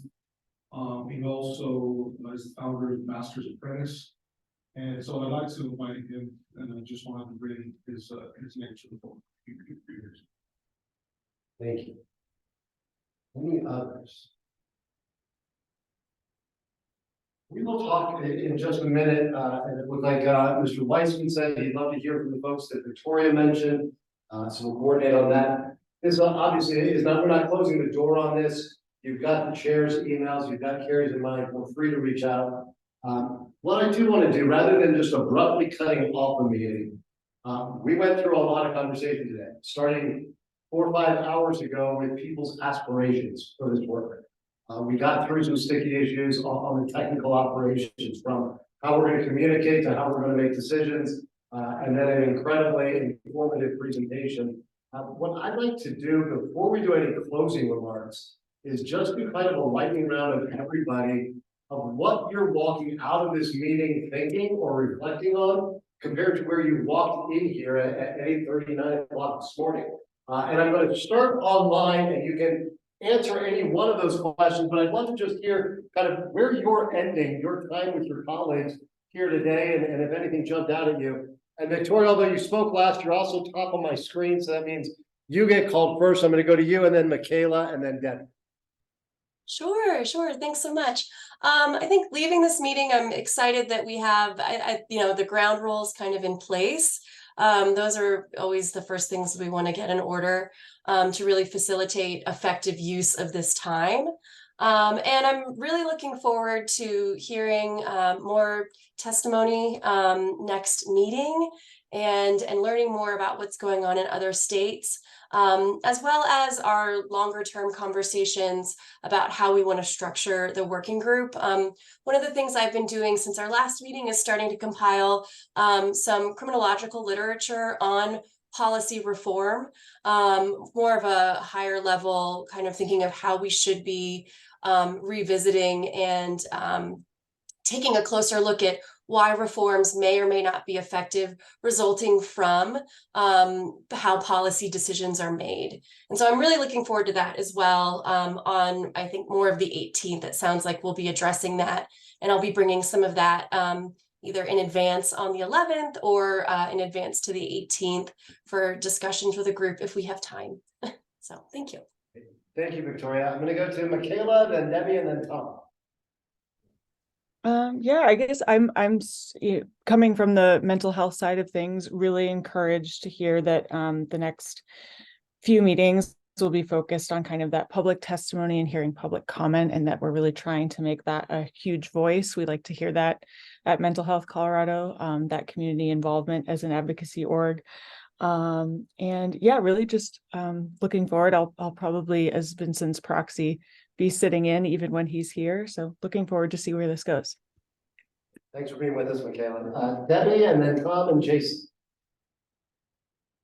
I'm really excited to be involved in this because I see a place that has been void for a while, that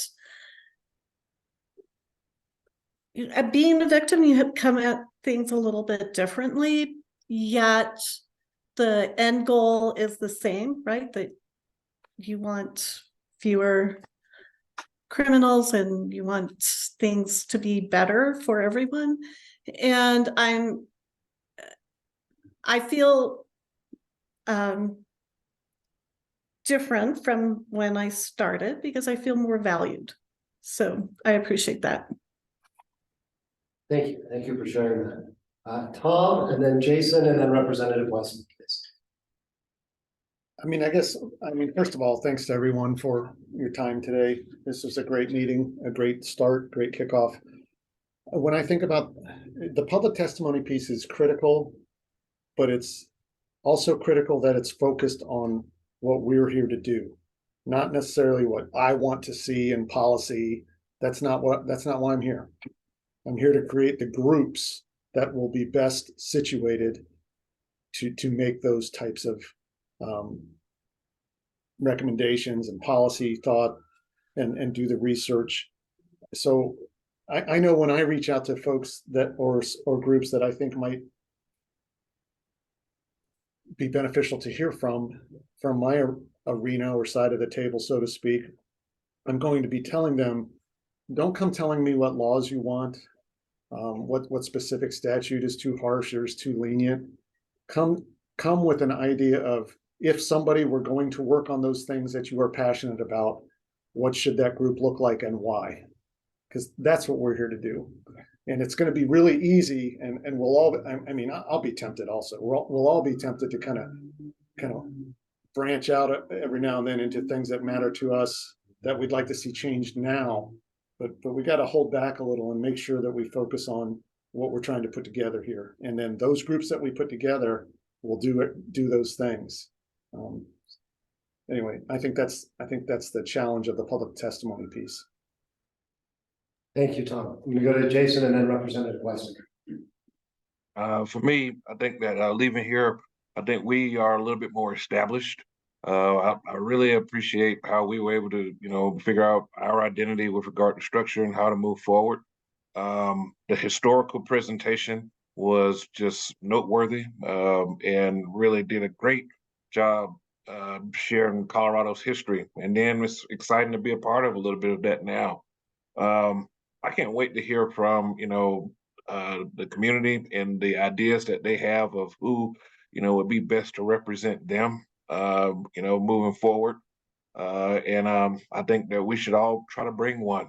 I mean, I think lastly, I have, goals of wanting to be like Tom. Those are my comments. Thank you. Representative Weston. Thank you. I think overall, I'm heartened after today in two respects.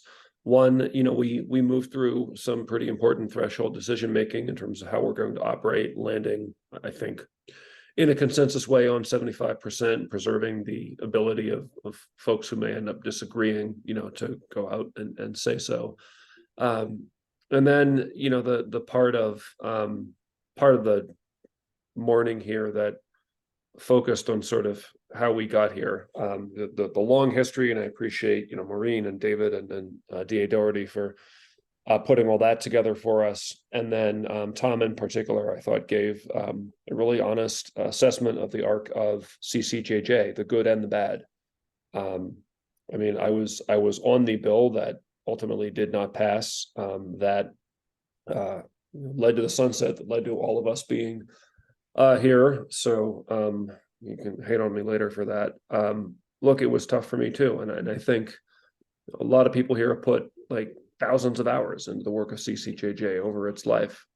It was a sad thing for me to let it go, but it became clear to me that it was necessary. And I think that, as Tom noted, we can simultaneously appreciate the good things that came out of that phase, and be clear-eyed about the challenges that grew up, particularly in the last couple of its years, and draw from that inspiration to go forward. I mean, the long arc going back decades tells us that policymaking bodies have always grappled with this issue set in particular because they're inherently complex, they're morally fraught, they're politically fraught, and they're going to remain so going forward. I still think that we have progress that we can make in terms of grounding our policy in evidence, learning from sister states, reckoning with historic inequities that sort of grew into our laws over time, and that we're continuing to do the work to get out. So, some of us here are sort of professionals in this space, and I'm mindful that a few aren't. And you're volunteering your time here either to serve as a member or just to keep eyes out as a very interested member from part of the broader community. And I just want to wrap by saying that I appreciate that. Thank you, Representative Weissman. I'm going to pass the microphone around the room with 2S. One, so I can try to get you all out here at one. If we can be about a minute each. And two, if I call out everybody's name on the screen, if you could just say who you are when you pass the microphone. Thank you, Jan Locke with the Department of Homeland Safety. I feel like today was very productive as far as getting a foundation under the group, and also really instructive with historical context. I knew some of it, but going way back was just really informative and really helps to ground the work of this group and whatever comes next in a really great historical context, I felt like. So I really appreciate all the work that went into in this meeting together. I share that sentiment. I really appreciate the work you put together. Ms. Kane, with giving us that historical context. It was really interesting. As the senator iterated earlier, I'd like to read that one day as well. And really excited about what can come of the work that we put through in the future, and very appreciative to be here. So thank you so much. Bob Gardner. I always come to interim committees and working groups and task force after all these years, worried about, is everybody in the room got the same goal? Not the same policy position perhaps, but are we gonna have a product? And I want to thank Tom and Maureen and Eric and Carrie for facilitating today. I feel like we have a good baseline game plan, work plan to get to the goal line in the time we have, because we've got a very compressed schedule, but I feel pretty good about it. I'll be brief. I'm just glad we made it through.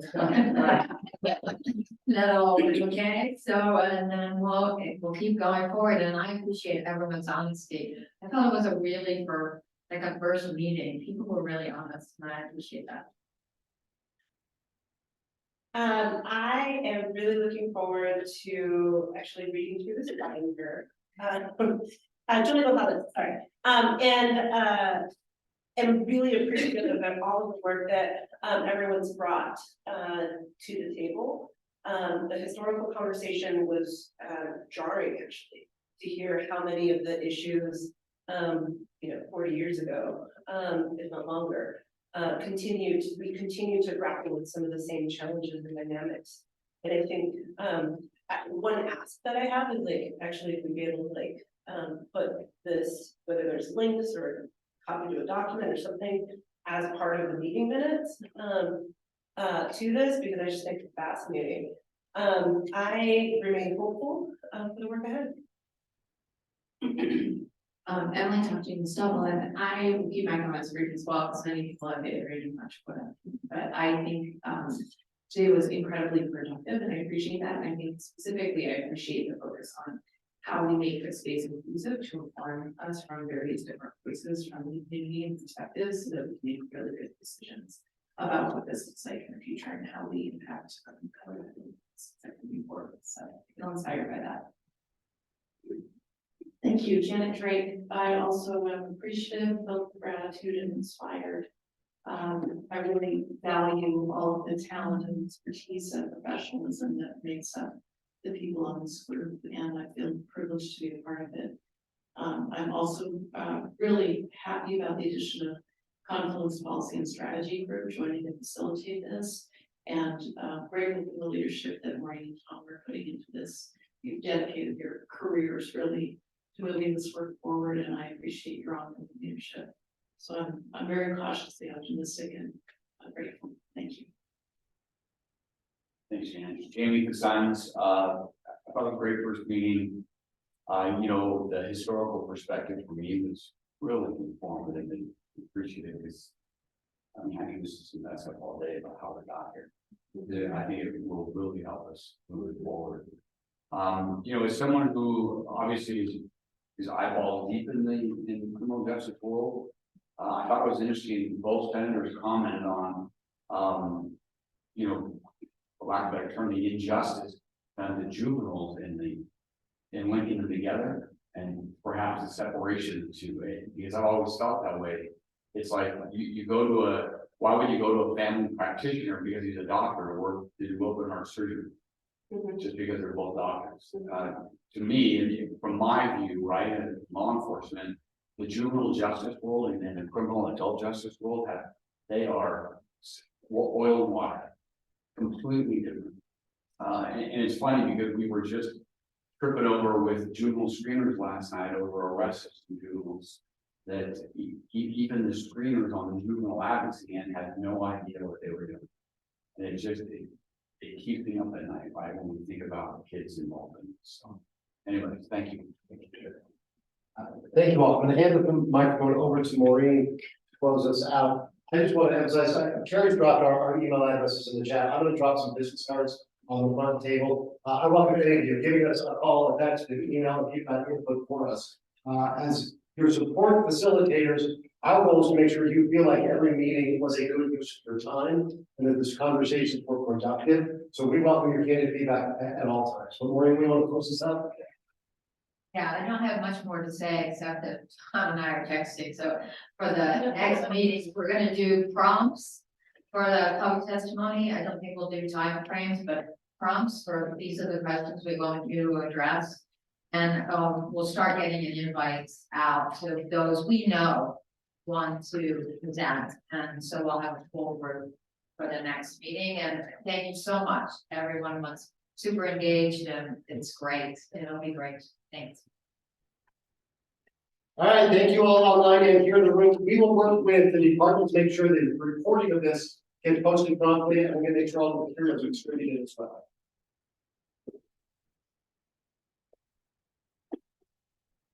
We got all Friday one week. So they're driving. We got a lot of. We know that.